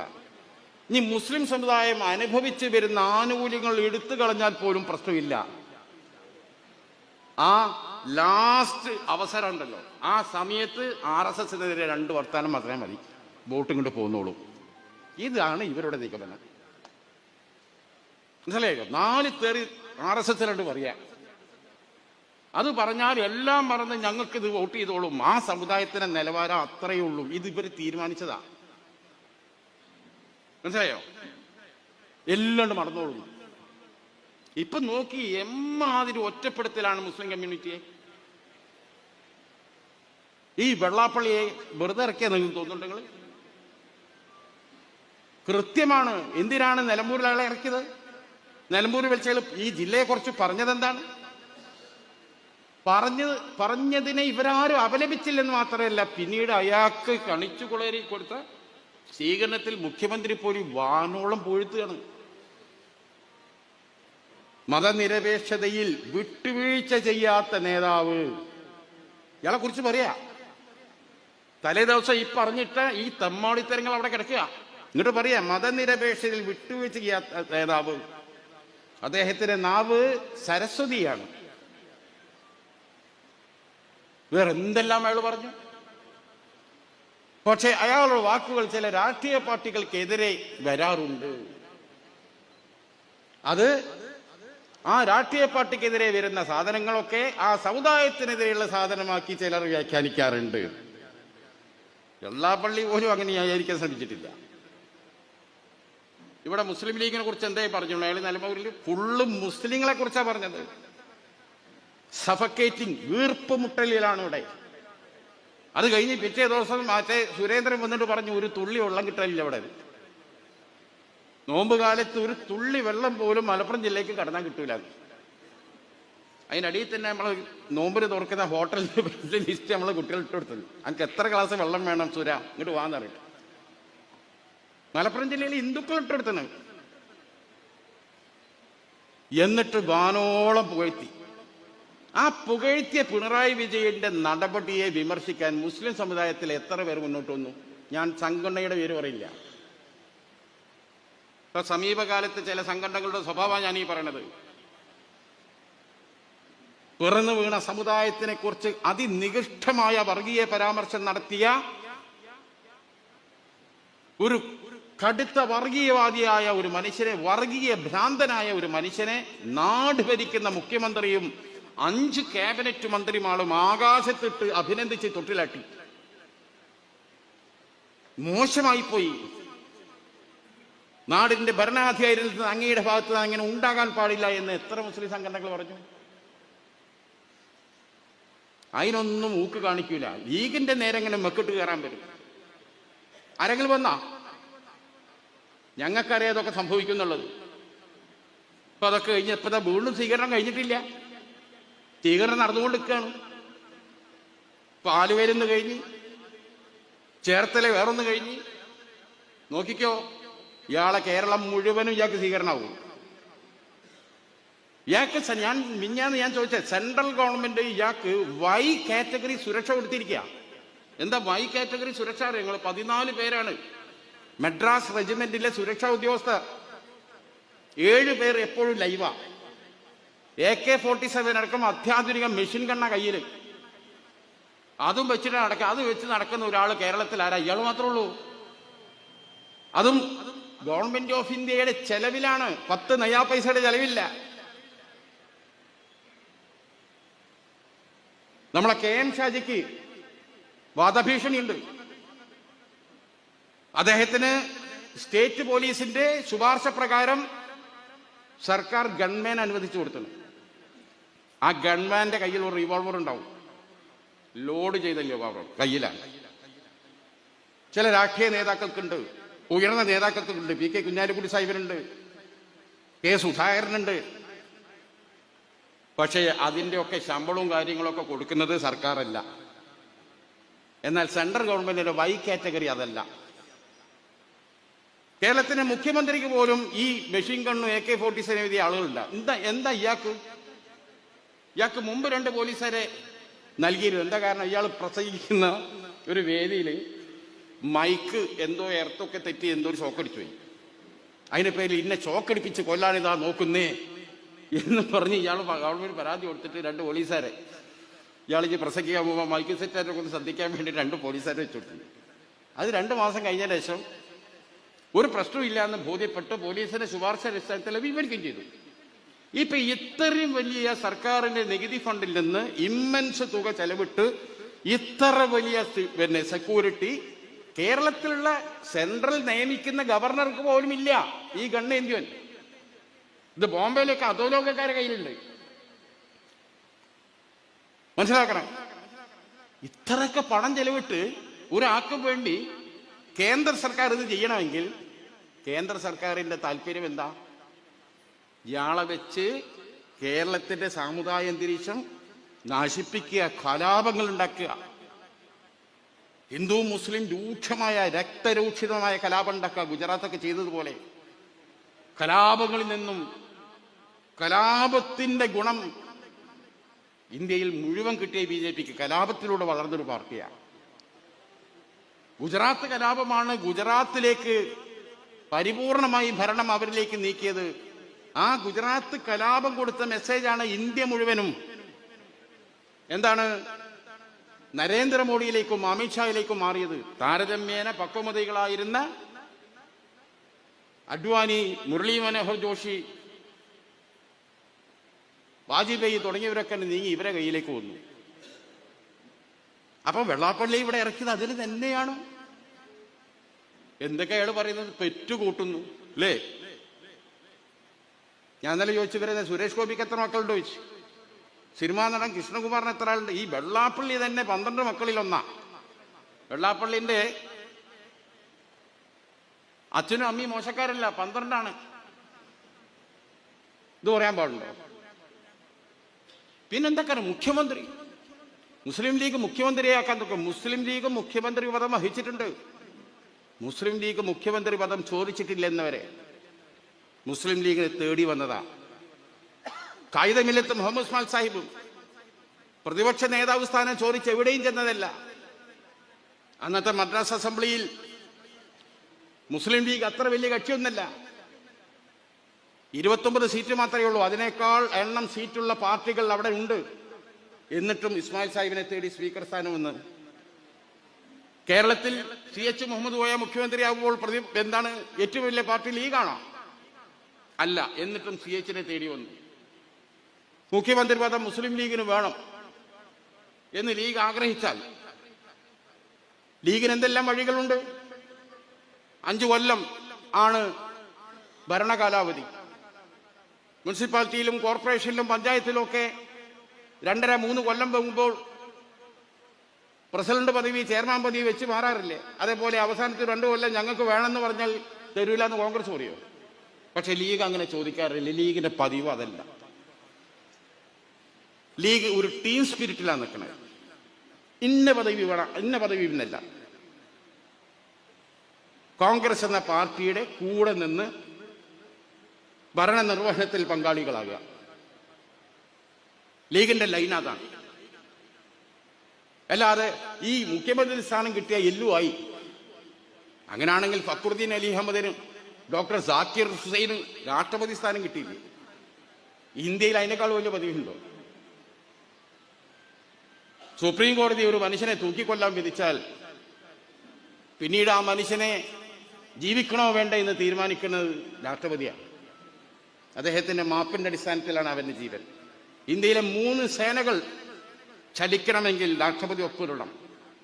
ഇന്ത്യ ഭരിക്കുന്ന ഗവൺമെന്റിനെ നാളെ നേരം വെളുക്കണം ഈ ഗവൺമെന്റിനെ പിരിച്ചുവിടണമെന്ന് രാഷ്ട്രപതിക്ക് തോന്നിയാൽ പിരിച്ചുവിടപ്പെട്ടത്. അത്രയും വലിയൊരു സ്ഥാനം വേറെ ഉണ്ടോ? രാജ്യത്തിന്റെ പ്രഥമ പൗരന്റെ ഇരിപ്പിടം. ആ ഇരിപ്പിടത്തിൽ മുസ്ലിം സമുദായത്തിന്റെ 2 വ്യക്തികൾ കയറിയിരുന്നത്. 3 ആളാരാ? ഡോക്ടർ സാക്കിർ ഹുസൈൻ, ഫക്രുദ്ദീൻ അലി അഹമ്മദ്. പിന്നെ 3-മത്തെ നമ്മളെ APJ അബ്ദുൽ കലാം. സോറി, ഇത് APJ അബ്ദുൽ കലാം വരുന്നതിന് മുമ്പിട്ടുള്ള എൻ്റെ പ്രസംഗം കേട്ടോ. നിങ്ങൾ അങ്ങനെ കുട്ടികൾ മതി. ഇപ്പൊ സാന്ദർഭികമായി ഓർത്തുപോയതാ. എൻ്റെ പഴയ യൂട്യൂബിൽ അടിച്ചു നോക്കി നിങ്ങൾ. അങ്ങനെ പറഞ്ഞ് ശീലായ സഹോദര. ഏതായാലും ജബ്ബാറാജി ആള് മോശക്കാരനല്ല. ചില ഇതായിട്ട് ആരും പഞ്ചായത്ത് പറയില്ല. ചില ആൾക്കാർക്ക് ഇങ്ങനെ ഒരു ഹാലിൽ പോവുകയാണ്. പക്ഷെ ഇതൊക്കെ തിരുത്തി തരാൻ പറ്റുന്ന വിവരം ഉണ്ടാകുക എന്ന് പറഞ്ഞാൽ നല്ല അറിവാണ്. അപ്പോൾ ഈ 3 പേര് അങ്ങനെയാണ് പറയാൻ പറ്റുമെന്ന് എനിക്ക് തോന്നുന്നില്ല. നിങ്ങളതൊക്കെ ലൈവൊക്കെ വിടുന്നതുകൊണ്ട് ഒരു സ്വതന്ത്രമായി സംസാരിക്കാൻ എനിക്ക് ഒരുപാട് പരിമിതികളുണ്ട്. ഒരു മുസ്ലിമിനെ കൊണ്ടുള്ള യാതൊരു ഉപദ്രവവും ഇല്ലാത്ത കുറേ മനുഷ്യന്മാരൊക്കെ ഉണ്ട്. അപ്പോൾ അവരൊക്കെ പരിഗണിക്കപ്പെട്ടത് പല കാരണങ്ങളാലാണ്. അതിൽ ഡോക്ടർ സാക്കിർ ഹുസൈനും ഫക്രുദ്ദീൻ അലി അഹമ്മദും എന്ന് പറഞ്ഞാൽ ഇല്ല, ഞാനത് കൂടുതൽ വിശദീകരിക്കാൻ നടക്കില്ല. അതിൻ്റെ പിന്നിൽ എൻ്റെ അയക്കാനും മോശമായിരിക്കും. ഞാൻ പറയുന്നത് ഇത്രയും വലിയ പദവിയിൽ വരെ ഈ സമുദായം ഇരുന്നത് അല്ലേ? എന്നിട്ട് ഈ സമുദായത്തിൻ്റെ നീറുന്ന പ്രശ്നങ്ങൾ ഏതെങ്കിലും ഒന്ന് പരിഹരിക്കാൻ ഈ സ്ഥാനം കിട്ടിയിട്ട് ബഹുമാർക്ക് കഴിഞ്ഞണോ? ഇവർക്ക് ആർക്കെങ്കിലും? അതാണ് ഇസ്മായിൽ സാഹിബ് അന്ന് ചോദിച്ചത്. നെഹ്റു പിരിച്ചുവിടാൻ പറഞ്ഞപ്പോൾ പറഞ്ഞു, നെഹ്റുജി ഇത് ജനാധിപത്യ രാജ്യമാണ്. എന്താ ജനാധിപത്യം? ഭൂരിപക്ഷം നോക്കി കാര്യം തീരുമാനിക്കും. ഇന്ത്യയിലെ ഒരു സഭയിലും ഭൂരിപക്ഷം ആകാൻ കഴിയാത്ത നിർഭാഗ്യ സമുദായമാണ് എൻ്റേത്. അപ്പൊ ഭൂരിപക്ഷം നോക്കി കാര്യം തീരുമാനിക്കുന്നിടത്ത് ന്യൂനപക്ഷങ്ങൾ എന്ത് ചെയ്യും നെഹ്റുജി? സംഘടിച്ച് സർക്കാരിന്റെ മുമ്പിൽ ആവശ്യങ്ങൾ ഉന്നയിക്കാനും വേണ്ടി വന്നാൽ പൊട്ടിക്കരിയാനും ഞങ്ങൾക്കൊരു സംഘടന വേണ്ടേ? അങ്ങയിൽ ഞങ്ങൾക്ക് പ്രതീക്ഷയുണ്ട്. പക്ഷെ നാളെ വരാൻ പോകുന്ന പ്രധാനമന്ത്രിമാർ അങ്ങേപ്പോലെ ആകണമെന്നില്ല. അപ്പം നെഹ്റു പറഞ്ഞു, നിങ്ങൾക്ക് ഏത് സ്ഥാനം വേണം എഴുതിക്കൊണ്ടാ, അർഹിക്കുന്ന എല്ലാ സ്ഥാനങ്ങളും ഞങ്ങൾ നിങ്ങൾക്ക് തരാം, ലീഗ് പിരിച്ചുവിടണം. അപ്പോഴാ പറഞ്ഞത്, ഈ രാജ്യത്തിന്റെ അധികാരത്തിന്റെ കുഞ്ചിക സ്ഥാനങ്ങളിൽ കയറി ഇരിക്കാനല്ല ഈ പാർട്ടി ഉണ്ടാക്കിയത്. അങ്ങനെ ഏതെങ്കിലും വ്യക്തികളെ കൊണ്ട് ഈ വലിയ സ്ഥാനങ്ങൾ ഇരുത്തിയാൽ ഈ രാജ്യത്തിലെ മുസ്ലിമിന്റെ പ്രശ്നം തീരുമെന്ന് ഞങ്ങൾ വിശ്വസിക്കുന്നില്ല. ആ വ്യക്തിയെ നിയന്ത്രിക്കുന്ന രാഷ്ട്രീയ പാർട്ടിയുടെ നിലപാടാണ് പ്രാധാന്യം. അതുകൊണ്ട് ഒരു രാഷ്ട്രീയ പാർട്ടി എന്നത്, അതും ഒരു സാമുദായിക രാഷ്ട്രീയ പാർട്ടി എന്നത് ഒരു ജനാധിപത്യ രാജ്യത്ത് ഒരു ന്യൂനപക്ഷ സമൂഹത്തിന്റെ രാഷ്ട്രീയപരമായ അനിവാര്യതയാണ്. ഇസ്മായിൽ സാഹിബ് കൊടുത്ത മറുപടിയാണ്. അത് എത്രമാത്രം ദീർഘവീക്ഷണപരവും ശരിയായ വിലയിരുത്തലുമാണെന്ന് കാലം തെളിയിച്ചില്ലേ? അതുകൊണ്ടാണ് ഞാൻ പറഞ്ഞത്, 3 പേർക്ക് ഈ സ്ഥാനത്ത് ഇരിക്കാൻ കഴിഞ്ഞിട്ട് എന്താണ്ടായത്? സാക്കിർ ഹുസൈന് വേറൊരു ചരിത്രം കൂടിയുണ്ട്. ജാമിയ മിലിയ ഇസ്ലാമിയ യൂണിവേഴ്സിറ്റി മൗലാന അജ്മൽ ഖാൻ ഉണ്ടാക്കിയ പിന്നെ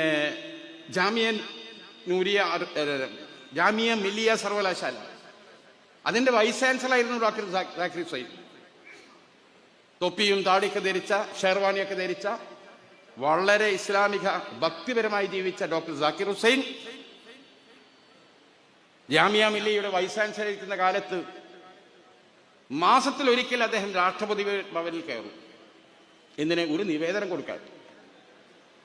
എന്താണ് ആ നിവേദനത്തിനുള്ളത്? ഇന്ത്യയിലെ മുസ്ലിങ്ങളുടെ, പ്രത്യേകിച്ച് വടക്കേ ഇന്ത്യയിലെ ഉത്തരേന്ത്യയിലെ മുസ്ലിങ്ങളുടെ പിന്നാക്കാവസ്ഥക്ക് പ്രധാന കാരണം അവരുടെ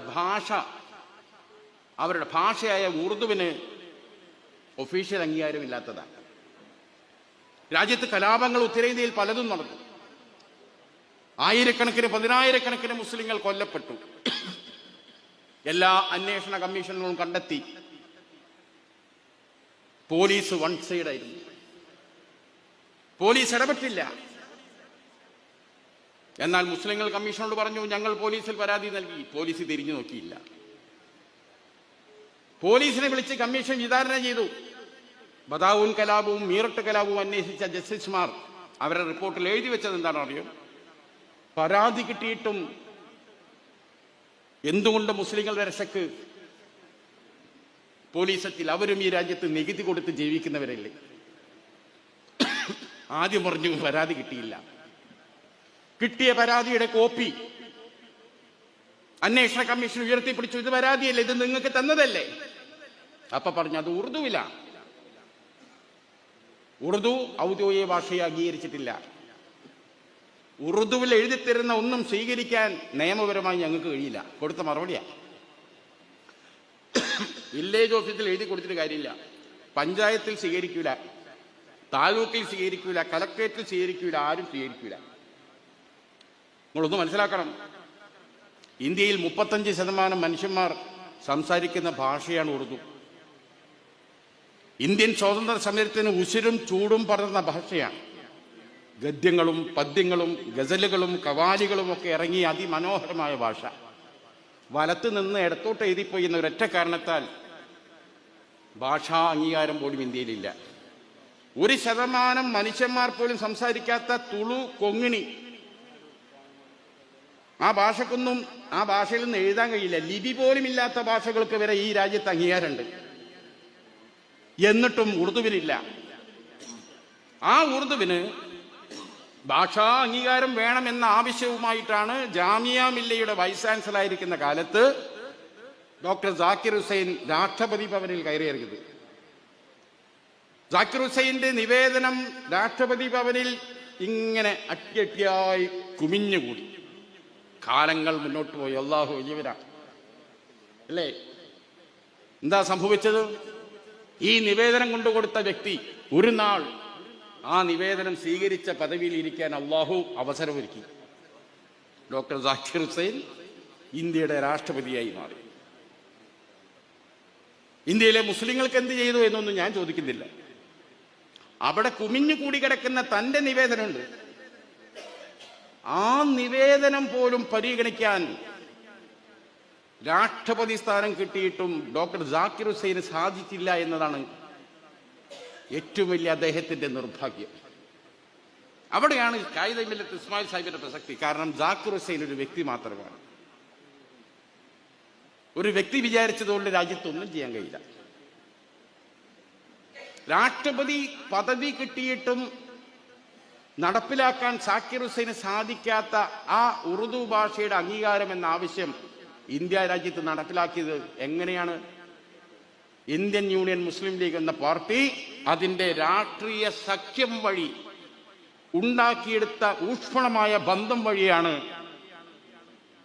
ഇന്ത്യ ഗവൺമെന്റ് കൊണ്ട് 1991 ഉറുദു ഔദ്യോഗിക ഭാഷയായി അംഗീകരിച്ചു. മാത്രമല്ല രാജ്യത്തിന്റെ സെക്കൻഡ് ഒഫീഷ്യൽ ലാംഗ്വേജായി പ്രഖ്യാപിക്കപ്പെട്ടു. 90കളിൽ ബാബരി മസ്ജിദിനെ ചൊല്ലിയുണ്ടായ തർക്കത്തിൽ കോൺഗ്രസുമായുള്ള ബന്ധം ലീഗ് അവസാനിപ്പിച്ചു. ബാബരി മസ്ജിദിന് വേണ്ടി നിങ്ങൾ എന്ത് ചെയ്തു? അധികാരത്തിൽ കടിച്ചു തൂങ്ങില്ലേന്ന് ചോദിക്കുന്നവർക്ക് ബാബരി മസ്ജിദിന് വേണ്ടി സാക്രിഫൈസ് നടത്തിയ ഒരു രാഷ്ട്രീയ പാർട്ടി ഇന്ത്യയിലുണ്ടെങ്കിൽ അത് ലീഗ് മാത്രമാണ്. ബാബരി മസ്ജിദിന് വേണ്ടി ഏറ്റവും വലിയ ലീഗിന്റെ കേരളത്തിലെ ഈ സ്ഥാനമാനങ്ങളിലൊക്കെ എത്തിയത് മുന്നണിയിലൂടെയാണ്. മുന്നണി എന്നത് തന്നെയാണ് ലീഗിന്റെ സകലവും. ലീഗിന്റെ ജീവൻ തന്നെ മുന്നണിയാണ്.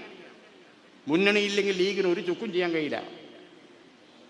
അത്രയും പ്രിയപ്പെട്ട സേഫ് സോണാണ് ലീഗിനെ സംബന്ധിച്ചിടത്തോളം മുന്നണി. ആ സേഫ് സോണിൽ നിന്ന് ഇറങ്ങിപ്പോകുന്നതാണ് ലീഗ്. ആർക്ക് വേണ്ടി? ആ ബാബരി മസ്ജിദിന് വേണ്ടി. ആ ബാബരി മസ്ജിദിൽ നിസ്കരിക്കണവനോ ആ ഭാഗത്തുള്ള ഒറ്റനും ഈ ലീഗിലേക്ക് വന്നിട്ടില്ല. അതിന്റെ നടത്തിപ്പേരും കമ്മിറ്റിക്കാരും ബാങ്ക് കൊടുക്കണേനായിട്ട് നമുക്കൊരു ബന്ധവുമില്ല. ഉണ്ടോ? അത് അവിടുത്തെ മുസ്ലിങ്ങൾ നോക്കട്ടെ. ഇത് ഞങ്ങളുടെ കാര്യമില്ല, ഞങ്ങൾ ഇവിടെ ഉള്ളൂ, ഞങ്ങൾക്ക് ഇവിടുത്തെ പള്ളി നോക്കിയാൽ മതി എന്ന് അറിഞ്ഞിരുന്നോ?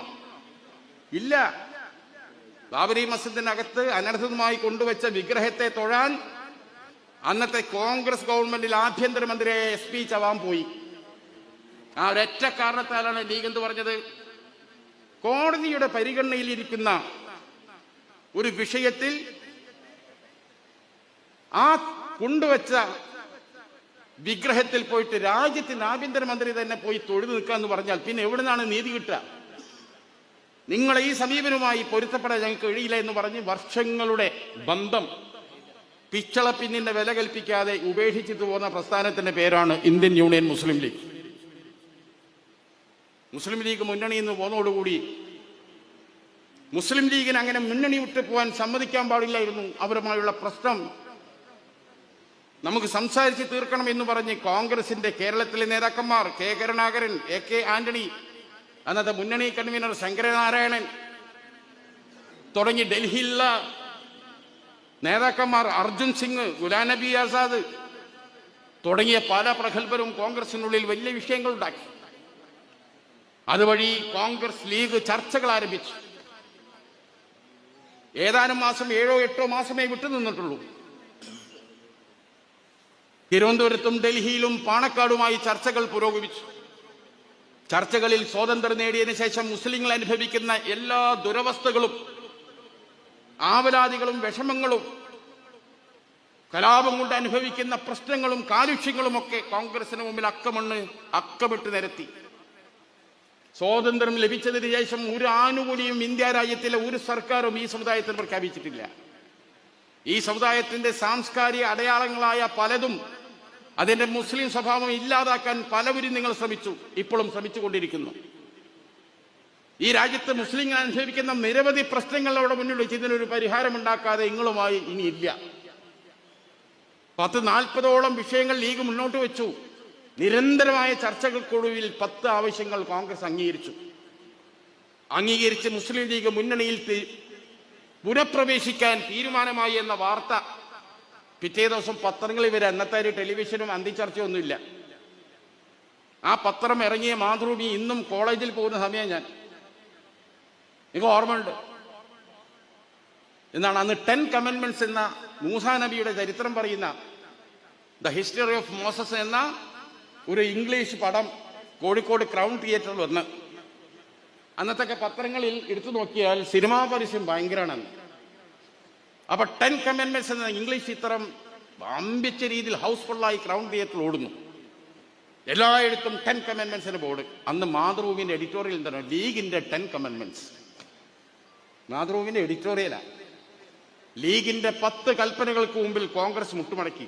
അത് മാതൃഭൂമിയായിട്ട് നമ്മളെ പിടുത്തം മനസ്സിലാക്കണം. എന്തായിരുന്നു 10 ആവശ്യങ്ങൾ? ആ 10 ആവശ്യങ്ങൾ ഞാനിവിടെ പറയുന്നില്ല, കാരണം എന്റെ വിഷയം വേറെയാണ്. അതായത് അതിലെ ഒന്നാമത്തെ ആവശ്യം ആരാധനാലയ സംരക്ഷണ നിയമമായിരുന്നു. 1986 മുസ്ലിം ലീഗിന്റെ ബനാത്ത് വാല ഇന്ത്യൻ ലോക്സഭയിൽ അവതരിപ്പിച്ച് ഇന്ത്യയിലെ എല്ലാ രാഷ്ട്രീയ പാർട്ടികളും എതിരെ വോട്ട് ചെയ്ത് പരാജയപ്പെടുത്തിയ പ്രമേയം. ആ പ്രമേയം രാജ്യത്ത് നിയമമാക്കണമെന്ന ലീഗ് മുന്നോട്ട് വെച്ച ആവശ്യം. അതുവഴിയാണ് ആരാധനാലയ സംരക്ഷണ നിയമം വന്നത്. രണ്ടാമത്തെ ആവശ്യമായിരുന്നു എന്ത്? ഉറുദുവിനെ ഔദ്യോഗിക ഭാഷ ആക്കണം എന്നുള്ളത്. ഉറുദു സംസാരിക്കുന്ന ആരും നമ്മുടെ പാർട്ടിയിലില്ല.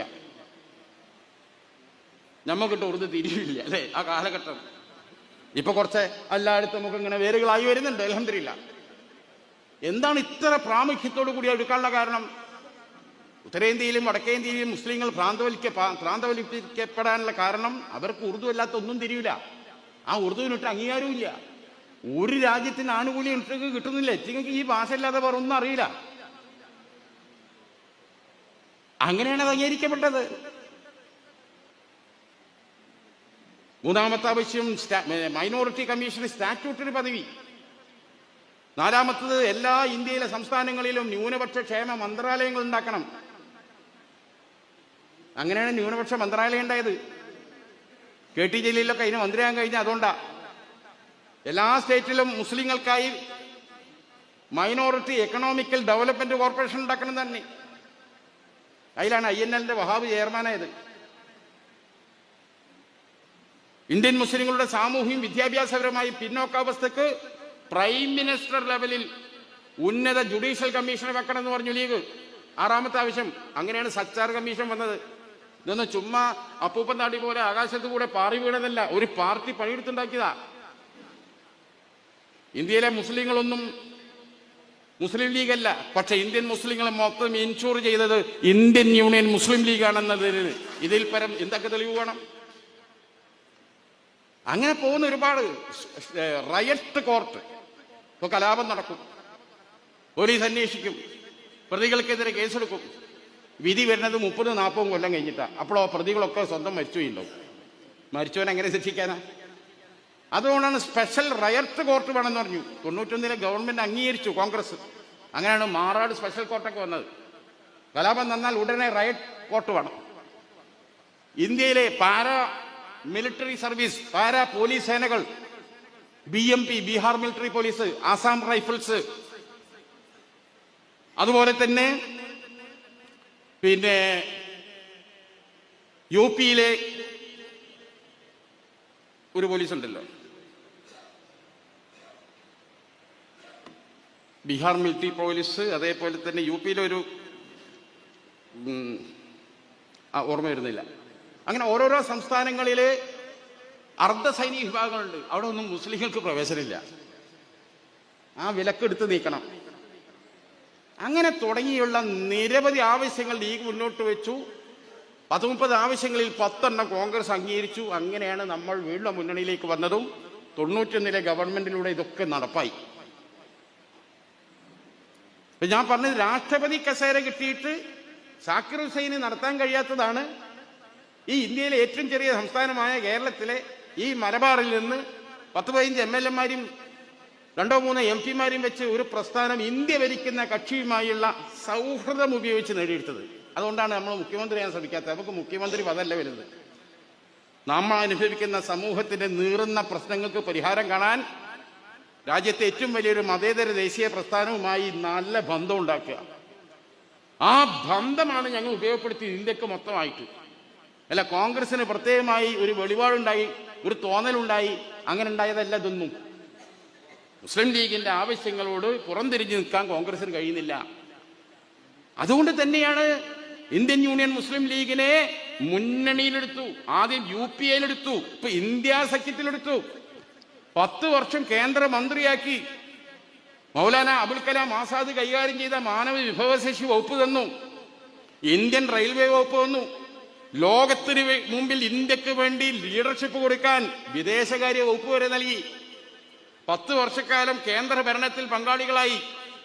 എന്തെങ്കിലും പറയിപ്പിച്ചോ? നമ്മള് വർഗീയപരമായ എന്തെങ്കിലും ഒരു ആക്ഷേപണം ലീഗിനെ കുറിച്ച് ഉണ്ടായോ ആർക്കെങ്കിലും? അല്ലേ? 19 മാസമാണ് റെയിൽവേ മന്ത്രിയായി അഹമ്മദ് സാഹിബ് നിന്നത്. 19 മാസം 19 ട്രെയിനാണ് കൊണ്ടുവന്നത്. അങ്ങനെ ഒരു ചരിത്രം മാറി ആർക്കെങ്കിലും ഉണ്ടോ? പാസ്പോർട്ട് ഓഫീസുകൾ ഇവിടെയൊക്കെ കൊണ്ടുവന്നത്. ഇതുകൊണ്ടൊക്കെ എന്താ ഉണ്ടായത്? എല്ലാ ജനവിഭാഗങ്ങൾക്കും എല്ലാം ആയാസത്തിലാക്കി. അങ്ങനത്തെ നമ്മൾ മുഖ്യമന്ത്രി, അവർ മുഖ്യമന്ത്രിയാൻ ശ്രമിക്കുക, ഇയാൾ പറയാ.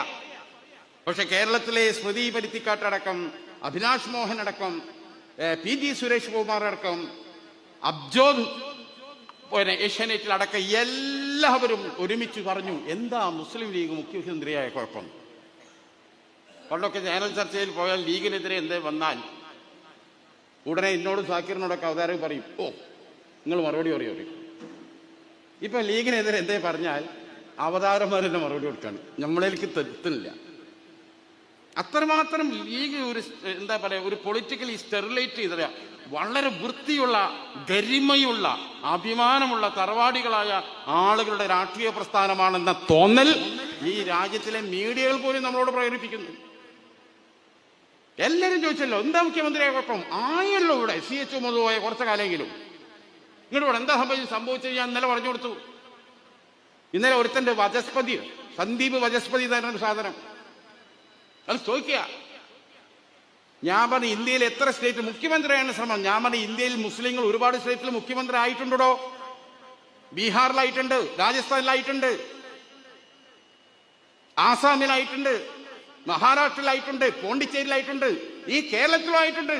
കേരളത്തിൽ മുസ്ലിം ലീഗ് മുഖ്യമന്ത്രിയായ സമയമാണ് ശ്രീകൃഷ്ണ ജയന്തിക്ക് അവധി തരാൻ ആ മുസ്ലിം ലീഗിന്റെ മുഖ്യമന്ത്രിയാണ് തീരുമാനിച്ചത്. അനക്ക് സംശയമുണ്ട്, പോയി ശ്രീധരൻപിള്ളനോട് ചോദിക്ക് എന്ന് അയാളെ മൂത്ത് നോക്കി എന്നല്ല പറഞ്ഞു മിഞ്ഞാന്ന്. എന്താ മുഖ്യമന്ത്രിയായ കുഴപ്പം? നബിദിനത്തിന് അവധിയില്ലാത്തൊരു കാലത്താണ് ശ്രീകൃഷ്ണ ജയന്തിക്ക് അവധി പ്രഖ്യാപിക്കുന്നത്. അത് നിങ്ങൾ മനസ്സിലാക്കണം. കാരണം അത്രമാത്രം ഇവിടുത്തെ ഭൂരിപക്ഷ സമൂഹത്തിന്റെ വികാരം കൺസർ ചെയ്തിട്ടാണ് മുസ്ലിം ലീഗ് പ്രവർത്തിച്ചത്. ഇന്ന് കേരളത്തിൽ സ്വാതന്ത്ര്യം കിട്ടിയതിന് ശേഷം, കേരള പിറവിക്ക് ശേഷം വന്ന സർവ്വ യൂണിവേഴ്സിറ്റികളും മുസ്ലിം ലീഗ് കൊണ്ടുവന്ന, അല്ലാതെ നിങ്ങളൊന്നും തെളിയിക്ക്. 28 കൊല്ലം വിദ്യാഭ്യാസം മുസ്ലിം ലീഗ് കൈകാര്യം ചെയ്തു. 34 കൊല്ലം കൈകാര്യം ചെയ്ത ഇടതുപക്ഷത്തിന് ഒരു യൂണിവേഴ്സിറ്റി കൊണ്ടുവരാൻ കഴിഞ്ഞില്ല. അപ്പൊ നിങ്ങൾ പറയും കാലിക്കറ്റ് യൂണിവേഴ്സിറ്റി EMS ഭരിക്കുമ്പോഴല്ലേ. അത് ശരിയാണ്, EMS എന്ന് മുഖ്യമന്ത്രിയാണ്, അത് ഞങ്ങൾ സമ്മതിക്കുന്നുണ്ട്. എങ്ങനെ കാലിക്കറ്റ് യൂണിവേഴ്സിറ്റി നമുക്ക് തന്നതെന്നുള്ള ചരിത്രം ഗൗരവമ്മയുടെ ആത്മകഥ എടുത്ത് വായിച്ചാൽ മനസ്സിലാവും. എന്താ യൂണിവേഴ്സിറ്റി എന്ന് പറഞ്ഞാൽ? ആരാ ഇതിന്റെ ചിലയിടേണ്ടത്? ഒന്നൊക്കെ രാഷ്ട്രപതി, അല്ലെങ്കിൽ ഉപരാഷ്ട്രപതി, അല്ലെങ്കിൽ പ്രധാനമന്ത്രി, അല്ലെങ്കിൽ ഗവർണർ, അല്ലേ, he's the chancellor of university, അല്ലെങ്കിൽ മുഖ്യമന്ത്രി. വലിയ ദർജയിലുള്ളവരാണ് ഇന്ത്യയിലെ എല്ലാ സർവകലാശാലക്കും തറക്കല്ലിട്ട്. എന്നാൽ കാലിക്കറ്റ് യൂണിവേഴ്സിറ്റിക്ക് തറക്കല്ലിട്ടത് കേവലം ഒരു വിദ്യാഭ്യാസ മന്ത്രിയാണ്. അദ്ദേഹത്തിന്റെ പേര് CH മുഹമ്മദ് കോയ എന്ന. മലപ്പുറം ജില്ലയിലാണ് സ്ഥാപിക്കുന്നത്. മലപ്പുറം ജില്ലയിൽ നിന്നുള്ള വ്യക്തിയാണ് കേരളത്തിന്റെ അന്നത്തെ മുഖ്യമന്ത്രി EMS നമ്പൂതിരിപ്പാട്. സ്വന്തം ജില്ലയിൽ ഒരു സർവകലാശാലയ്ക്ക് തറക്കല്ലിടുമ്പോൾ സ്വന്തം ജില്ലയിലെ പട്ടാമ്പിയിൽ ഉണ്ടായിട്ടും ആ ചടങ്ങിൽ എന്തുകൊണ്ട് മുഖ്യമന്ത്രി സംബന്ധിച്ചില്ല EMS? മലപ്പുറം ജില്ലയിൽ നിന്നുള്ള മറ്റൊരു മന്ത്രി EK എംപിച്ചു പോവ, അന്ന് അദ്ദേഹം മണ്ണാർക്കാട് നിന്നാണ് ജയിച്ച് എത്തിയത്. അദ്ദേഹത്തിന്റെ ഭാര്യ വീട് കുണ്ടോട്ടിയാണ്. കുണ്ടോട്ടിയിലെ ഭാര്യ വീട്ടിൽ അന്ന് ഉണ്ടായത് മനസ്സിലാക്കണം. എന്നിട്ടും നടക്കാനുള്ള ദൂരമുള്ളൂ കരിപ്പൂരിലേക്ക്.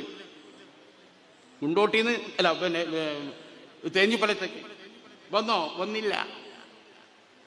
CH തറക്കല്ലിട്ടു. തലപ്പാവ് ധരിച്ചൊരു മനുഷ്യണ്ടായിരുന്നു, സൈദന്തരമാൻ ബാഫിത്തങ്ങൾ, കുറെ കൈലിത്തുണിയും കള്ളിത്തുണിയും ബനിയനിട്ട കുറെ കാക്കാമാരും. Stone laying function of Calicut university എന്ന് പറഞ്ഞ് മാർബിൾ ഉല്ലേഖനം ചെയ്തു വെച്ചിട്ടുണ്ട്. സത്യമേവ ജയതേ എന്ന ബോർഡാ വെച്ച് CH. ബദിരീങ്ങളെ എന്നുള്ള ബോർഡല്ല വെച്ച്, ഞങ്ങൾ മനസ്സിലാക്കണം. ആ ബോർഡ് വെച്ച് സത്യമേവ ജയതേ. ആ നരേഷൻ പോലും CH. അങ്ങനെ അതിൻ്റെ അകത്ത് എത്തി. ഇവരെന്തും അതൊക്കെ കഴിഞ്ഞ് പിന്നെ മലപ്പുറം ജില്ല ഉണ്ടാക്കി ഞങ്ങളന്ന്. അതാണ് ആ ജില്ലൻ്റെ 50-ാം വാർഷികം കൊണ്ടാടി. EMS ജീവനെളുപ്പം വിളിച്ചു, നിങ്ങളെ കാലത്തുണ്ടായി ജില്ല വരണം എന്നുണ്ട്. ഞാൻ അന്നേ ആ ജില്ലക്കെതിരാണ്. ഇപ്പം ഞാൻ വന്ന് പങ്കെടുത്താൽ അത് മോശമാണ്. ഓർമ്മയില്ലേ മലപ്പുറം ജില്ലയെ കുറിച്ച്? എല്ലാ യൂണിവേഴ്സിറ്റി നമ്മളാ ഉള്ളത്. ഇവരെ കാലത്ത് എന്താ വന്നത്? ഞാൻ പറഞ്ഞു വരുന്നത് എന്താണ്? ഇപ്പൊ വെള്ളാപ്പള്ളിയും ടീം ഉണ്ടാക്കുന്ന ഒരു നരേഷനുണ്ടല്ലോ, സംസ്കൃത യൂണിവേഴ്സിറ്റി കൊണ്ടുവന്നത് കേരളത്തിലാരാ? കേരളത്തിൽ സംസ്കൃത സർവകലാശാല കൊണ്ടുവന്ന വിദ്യാഭ്യാസ മന്ത്രിയുടെ പേരും ആ വിദ്യാഭ്യാസ മന്ത്രിയുടെ പാർട്ടിയും ഏതാണെന്ന് പറയാൻ തയ്യാറുണ്ടോ നിങ്ങൾ? ET മുഹമ്മദ് ബഷീർ എന്ന വ്യക്തിയാണ്. അദ്ദേഹം വിദ്യാഭ്യാസ മന്ത്രിയാണ്. ഇന്നും അറബിക് സർവകലാശാല വേണമെന്ന KAT അടക്കമുള്ള സംഘടനകളുടെ ആവശ്യം പെൻഡിങ്ങിലാണ്. വീട്ടിലെ മൂത്ത മോനൊരു വാച്ച് ചോദിച്ചാൽ അവന് വാച്ച് വാങ്ങിക്കൊടുത്തിട്ടേ അനുജന് വാച്ച് കൊടുക്കാൻ പറ്റുള്ളൂ, രണ്ടാമത്തെ മോന്. അതാണ് CH റഹീം മേച്ചേരിക്ക് കൊടുത്ത ഉത്തരം. മോയിൻകുട്ടി വൈദ്യർ സ്മാരക നിർമ്മിക്കുന്നതുമായി ബന്ധപ്പെട്ട് സി എച്ചിൻ്റെ അടുത്ത് റഹീം യെച്ചൂരി അടക്കമുള്ള ആളുകൾ പോയി നിവേദനം കൊടുത്തു. അതിനുവേണ്ടി കൊണ്ടോട്ടിയിൽ ഒരു 8 സെന്റ് സ്ഥലവും കണ്ടെത്തി. സി എച്ചിന് നിവേദനം കൊടുത്തു. സി എച്ച് സാംസ്കാരിക വകുപ്പ് മന്ത്രിയാണ്. അപ്പൊ സി എച്ചിന് നിവേദനം കൊടുക്കും മുമ്പ് സി എച്ചിന്റെ സെക്രട്ടറി ആയ മീരാൻ സാഹിബിനോട് ചോദിച്ചു, അല്ല നമ്മളിങ്ങനെ നിവേദനം കൊടുക്കുന്നുണ്ട്, ഇത് കൊടുത്താൽ സി എച്ച് വിചാരിച്ചാൽ പെട്ടെന്ന് നടക്കൂലേ? മീരാൻ സാഹിബ് സി എച്ച് ആ നിവേദനത്തിന്റെ മുകളിൽ പ്ലീസ് ഡു ദ നീഡ്ഫുൾ എന്ന് പറഞ്ഞ് എഴുതി എൻ്റെ കയ്യിലേക്ക് കൊണ്ട് തരും. ഉടനെ ഞാനത് പ്രൈവറ്റ് സെക്രട്ടറി വഴി നേരെ സാമ്പത്തിക വിഭാഗത്തിലേക്ക് പോകും. സി എച്ചിന്റെ സാധനമല്ലേ, അപ്പൊ സാമ്പത്തിക വകുപ്പ് ഒരു പ്രശ്നമില്ല, അപ്പൊ പാസ്സാക്കും. ഭയങ്കര സന്തോഷമായില്ലേ. സി എച്ചിന് വന്ന് കൊടുത്തു. നിവേദനം സി എച്ചിന്റെ ഒരു സൂട്ട് കേസ് തുറന്ന് അതിനോട് വിളിച്ചു. ഈ മീരാൻ സാഹിബ് കൊടുത്തില്ല. അപ്പോൾ പറഞ്ഞു ഇനിയതാ, ഓ ഞാൻ പരിശോധിച്ച് വേണ്ടത് ചെയ്യാന്ന് പറഞ്ഞു. അങ്ങനെ സി എച്ച് നാളുകളേറെ കഴിഞ്ഞ് 1 മാസം കഴിഞ്ഞ് വീണ്ടും എന്തായിന്ന് വെച്ചപ്പോൾ ഞാനത് പരിശോധിച്ച് കൊണ്ടുക്കാണെന്ന് പറഞ്ഞു. വീണ്ടും 2 മാസം കഴിഞ്ഞ് പോയി, ഞാൻ പരിശോധിച്ച് കൊണ്ടുക്കാണെന്ന് മറുപടി. ഏകദേശം 10-11 മാസം സി എച്ചിൻ്റെ അടുത്ത് കയറി ഇറങ്ങിയെങ്കിലും പരിശോധിച്ചു കൊണ്ടിരിക്കുകയാണെന്നല്ലാതെ വേറൊരു മറുപടിയും സി എച്ചിൻ്റെ ഭാഗത്തുനിന്നില്ല. അപ്പം പാണക്കാട് തങ്ങളടുത്ത് പോയിട്ട് പരാതി പറഞ്ഞു. സി എച്ച് സാംസ്കാരിക മന്ത്രിയാണ്. സി എച്ച് സാംസ്കാരിക മന്ത്രിയാകുമ്പോഴല്ലേ മോയിൻകുട്ടി വൈദ്യരുടെ പേരിൽ ഒരു സ്മാരകം നമുക്കിപ്പോഴല്ലേ കഴിയുള്ളൂ, ഒരു ഒപ്പിട്ടാൽ തീരുന്ന പ്രശ്നമുള്ളൂ. പക്ഷെ സി എച്ച് പരിശോധിക്കുകയാണെന്ന് ഇങ്ങനെ പറഞ്ഞുകൊണ്ട് താങ്കളൊന്നും ഇടപെടുന്നത്. തങ്ങൾ പറഞ്ഞു മേച്ചേരിയോട്, ചന്ദ്രികൻ്റെ ഡയറക്ടർ ബോർഡ് യോഗം കോഴിക്കോട്ട് 3-ാം തീയതി ഉണ്ട്, അത് നിങ്ങൾ വരി, സി എച്ച് അവിടെ ഉണ്ടാവുമ്പോൾ സംസാരിക്കാറ്. പറഞ്ഞതുപോലെ എത്തി സി എച്ച് ആയിട്ട് സംസാരിച്ചു. തങ്ങൾ പറഞ്ഞു ഇങ്ങനെ ഒരു കാര്യമുണ്ടല്ലോ, എന്തായി? തങ്ങളോടും സി എച്ച് പറഞ്ഞു ഞാനത് പരിശോധിച്ച് കൊടുക്കാം. ഇപ്പോൾ തങ്ങളും പറഞ്ഞു പരിശോധന നടക്കുന്നുണ്ട്. ഇവർ നിരാശരായി, അത് നടപ്പാൻ പോകില്ല എന്ന് മനസ്സിലായി.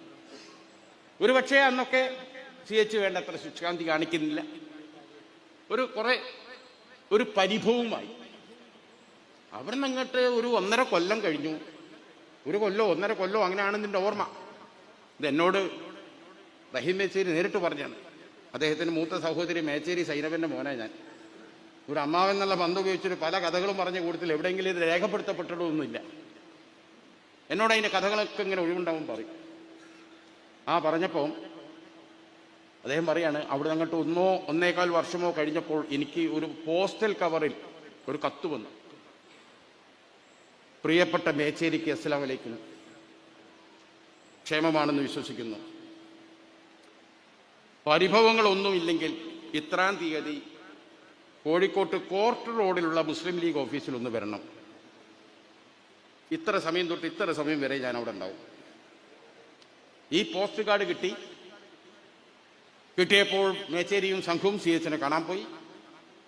കണ്ടപ്പോൾ സി എച്ച് ആ പെട്ടി തുറക്കാൻ തുടങ്ങി. ഏതാ പെട്ടി? ആ നിവേദനം വാങ്ങി വെച്ച് അതേ പെട്ടിയിട്ട പുള്ളി നടക്കണേ. പെട്ടി തുറന്ന് ആ നിവേദനങ്ങൾ എടുത്തു, ആ പ്രോജക്റ്റ്. എന്നിട്ട് ഇത് നിങ്ങൾക്ക് തിരിച്ചു തരാൻ വേണ്ടിയാണ് നിങ്ങൾ വിളിപ്പിച്ചതെന്നാണ്.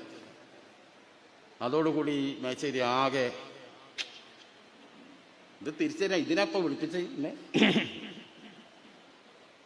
ഇത് സാധ്യമല്ല എന്ന് പറഞ്ഞ് തിരിച്ചു തരാനാണല്ലോ എന്നെ വിളിപ്പിച്ചുള്ള സങ്കടം. സി എച്ച് അങ്ങനെയാണ്, ആദ്യം ഒന്ന് വേദനിപ്പിക്കും. വരാത്ത പോലെ അങ്ങനെയാണ്, ആദ്യം അവളൊന്ന് പിടിച്ച് നുള്ളു, പിന്നെ ചെറുക്കുക. ഓരോരുത്തരെ ഒരു രീതിയാണ്. ആദ്യം ഭയന്നപ്പം ഒറ്റ ചോദ്യം ചോദിച്ചത്, ഈ പ്രോജക്റ്റ് എത്ര റുപ്യയുടെ പ്രോജക്റ്റാണ്? വളരെ 4-5 ലക്ഷം രൂപേൻ്റെ ചെറിയ പ്രോജക്റ്റ്. ഇതിൻ്റെ സ്ഥലം എത്രയാണ്? 8. അവിടെ എത്ര സ്ഥലം? സ്ഥലം അവിടെ ഒരുപാടുണ്ട്. ആ മൊത്തം സ്ഥലം ഉൾപ്പെടുത്തിയിട്ട് ഇപ്പോൾ ഉള്ള പ്രോജക്റ്റിനെ കാട്ടി ഒരു 10 ഇരട്ടി വലിപ്പമുള്ള വലിയ വിശാലമായ ലൈബ്രറി, അത് ഗവേഷണം ഒക്കെ ഉള്ള വലിയൊരു പ്രോജക്റ്റാക്കി 1.5 മാസത്തിനുള്ളിൽ എൻ്റെ കയ്യിൽ ഏൽപ്പിക്കിടന്നത്. അതിനാ വിളിപ്പിച്ചത്. ഉടനെ എന്താ ചെയ്യേണ്ടതെന്ന് അറിയാതെ ആഹ്ലാദം കൊണ്ട് തുള്ളിച്ചാടിയ റഹീം മേച്ചേരി നേരെ പോയത് TPM സഹീർ ഖാൻ്റെ, എഞ്ചിനീയർ സഹീർ ഖാൻ്റെ വീട്ടിൽ പോയിക്കും പോന്നില്ല. ഓട്ടോറിക്ഷ സഹീർ ഖാൻ്റെ അടുത്ത്. സഹീർ ഖാൻ കോഴിക്കോട്ട് ഏറ്റവും പ്രഗത്ഭനായ എഞ്ചിനീയറാണ്. പിന്നീട് നമ്മൾ കോഴിക്കോട് 2ന്റെ MLA ആയി വന്ന ഇന്നത്തെ TPM ജിഷാന്റെ പിതാവ്. സഹീർ ഖാൻ തിരക്കുള്ള ഒരു ആളാണ്. എനിക്ക് പെട്ടെന്ന് കിട്ടണം. എന്താണ് അങ്ങനെ സഹീർക്ക് ആരോ ഏൽപ്പിക്കുകയോ സഹീർക്ക് ചെയ്യോ ഒന്നും കൃത്യമായി ഞാൻ ഓർക്കുന്നില്ല. പ്രൊജക്റ്റ് ഉണ്ടാക്കി കൊടുത്തു, CH ഏൽപ്പിച്ചു. നാളുകൾ കഴിഞ്ഞ് ഒരു ദിവസം നിയമസഭയിൽ CH കുറേ മലയാളം പദ്യം ചൊല്ലാൻ തുടങ്ങി, കവിതകൾ ഉരുവിടാൻ തുടങ്ങി. ഇത് ആരുടേതാണെന്ന് അറിയാമോ എന്ന് ചോദിച്ചു. അപ്പോ CM സുന്ദരം ഒഴികെയുള്ള ആർക്കും ഇതിൽ കമന്റ് ചെയ്യാം. CM സുന്ദരം മുണ്ടരുതറി, പാലക്കാട്ടുള്ള ഒരു പട്ടരായ MLA. CM സുന്ദരം ഒഴികെയുള്ള ആർക്കും പറയാം, ആരൊന്നും ഇല്ലാത്തതാണ്. ഇതാണ് ജ്ഞാനപ്പാനം എഴുതിയ മഹാകവി. ആരാണ്? പൂന്താനം. ആദ്യമായി പൂന്താനത്തിനെ മഹാകവി എന്ന് വിളിച്ചത് ആരാണ്? CH മുഹമ്മദ് കോയ അസംബ്ലിയിൽ വെച്ച്. അന്ന് തൊട്ടേ മഹാകവിയായത്. മഹാകവി എന്ന ബ്രാൻഡ് കൊടുക്കുന്നത് CH. 139 MLA നോക്കി വെച്ചു. നമുക്ക് അറിയാതെന്ന് വെച്ചില്ല. ജ്ഞാനപ്പാനം എഴുതിയ മഹാനായ കവി പൂന്താനം. ആ പൂന്താനത്തിന് ഒരുപാട് സ്ത്രീകളും. ഇതൊക്കെ ഭാവി തലമുറ അറിയണം, ഭാവി തലമുറ പഠിക്കണം. ഇത്തരത്തിലുള്ള മഹത്തുക്കൾ പിറന്ന ഒരു നാടാണ് കേരളം എന്നത് ഓർമ്മിപ്പിക്കപ്പെടണം, അടയാളപ്പെടുത്തപ്പെടണം. മഹാകവി പൂന്താനത്തിന്റെ പേരിൽ ഉചിതമായൊരു സ്മാരകം നിർമ്മിക്കണമെന്ന ഒരു നിവേദനം എൻ്റെ കയ്യിൽ കിട്ടി. ഞാൻ ഇതേക്കുറിച്ച് സമഗ്രമായി പഠിച്ചപ്പോൾ അനിവാര്യമായും കേരളം ചെയ്യേണ്ടതാണെന്ന് എനിക്ക് തോന്നി. അതുകൊണ്ട് മഹാകവി പൂന്താനത്തിന്റെ പേരുള്ള സ്മാരകം അനുവദിക്കാൻ ഈ ഗവൺമെന്റ് തീരുമാനിച്ച വിവരം സന്തോഷം ഞാൻ നിങ്ങളെ അറിയിക്കുന്നു. അല്ലെങ്കിൽ CH എന്നെ കൈയൊട്ടി. അപ്പൊ 139 ആൾക്കാർ. അപ്പൊ CM സുന്ദരം എന്ന് എന്താണെന്ന് വെച്ചു. അപ്പം എന്താണെന്ന് എല്ലാവരും കൈയടിച്ചു. കയ്യടിയെ നടന്നുകൊടുക്കും. CH പറഞ്ഞു, അതുപോലെ തന്നെ മഹാകവി മോയിൻകുട്ടി വൈദ്യരെ കുറിച്ചും ഒരു സ്മാരകം വേണമെന്ന ഒരു നിവേദനം വർഷങ്ങളായി എനിക്ക് കിട്ടിയിട്ട് അതും ഈ സർക്കാർ അവഗണിക്കുന്നില്ല. അല്ലാതെ കയ്യാണ്ട് അടിച്ചു പറഞ്ഞിട്ട് ഒരു സംഗതി നടപ്പാക്കിയ രീതിയാണ് ഞാൻ ഈ പറയുന്നത്. എന്നും നമുക്ക് 2 or 3 മക്കളുണ്ടെങ്കിൽ മൂത്ത മകൻ ഒരു കാര്യം ചോദിച്ചാൽ അത് നിർവഹിച്ചതിന് ശേഷമാണ് രണ്ടാമത്തെ മകനിലേക്ക് പോകേണ്ടത്, അല്ലേ? അതല്ലേ കുടുംബത്തിൽ ചെയ്യേണ്ടത്. അതുകൊണ്ടാണ് മലയാള സർവകലാശാല കൊണ്ടുവന്നു, നേരത്തെ വിവിധ യൂണിവേഴ്സിറ്റികൾ കൊണ്ടുവന്നു,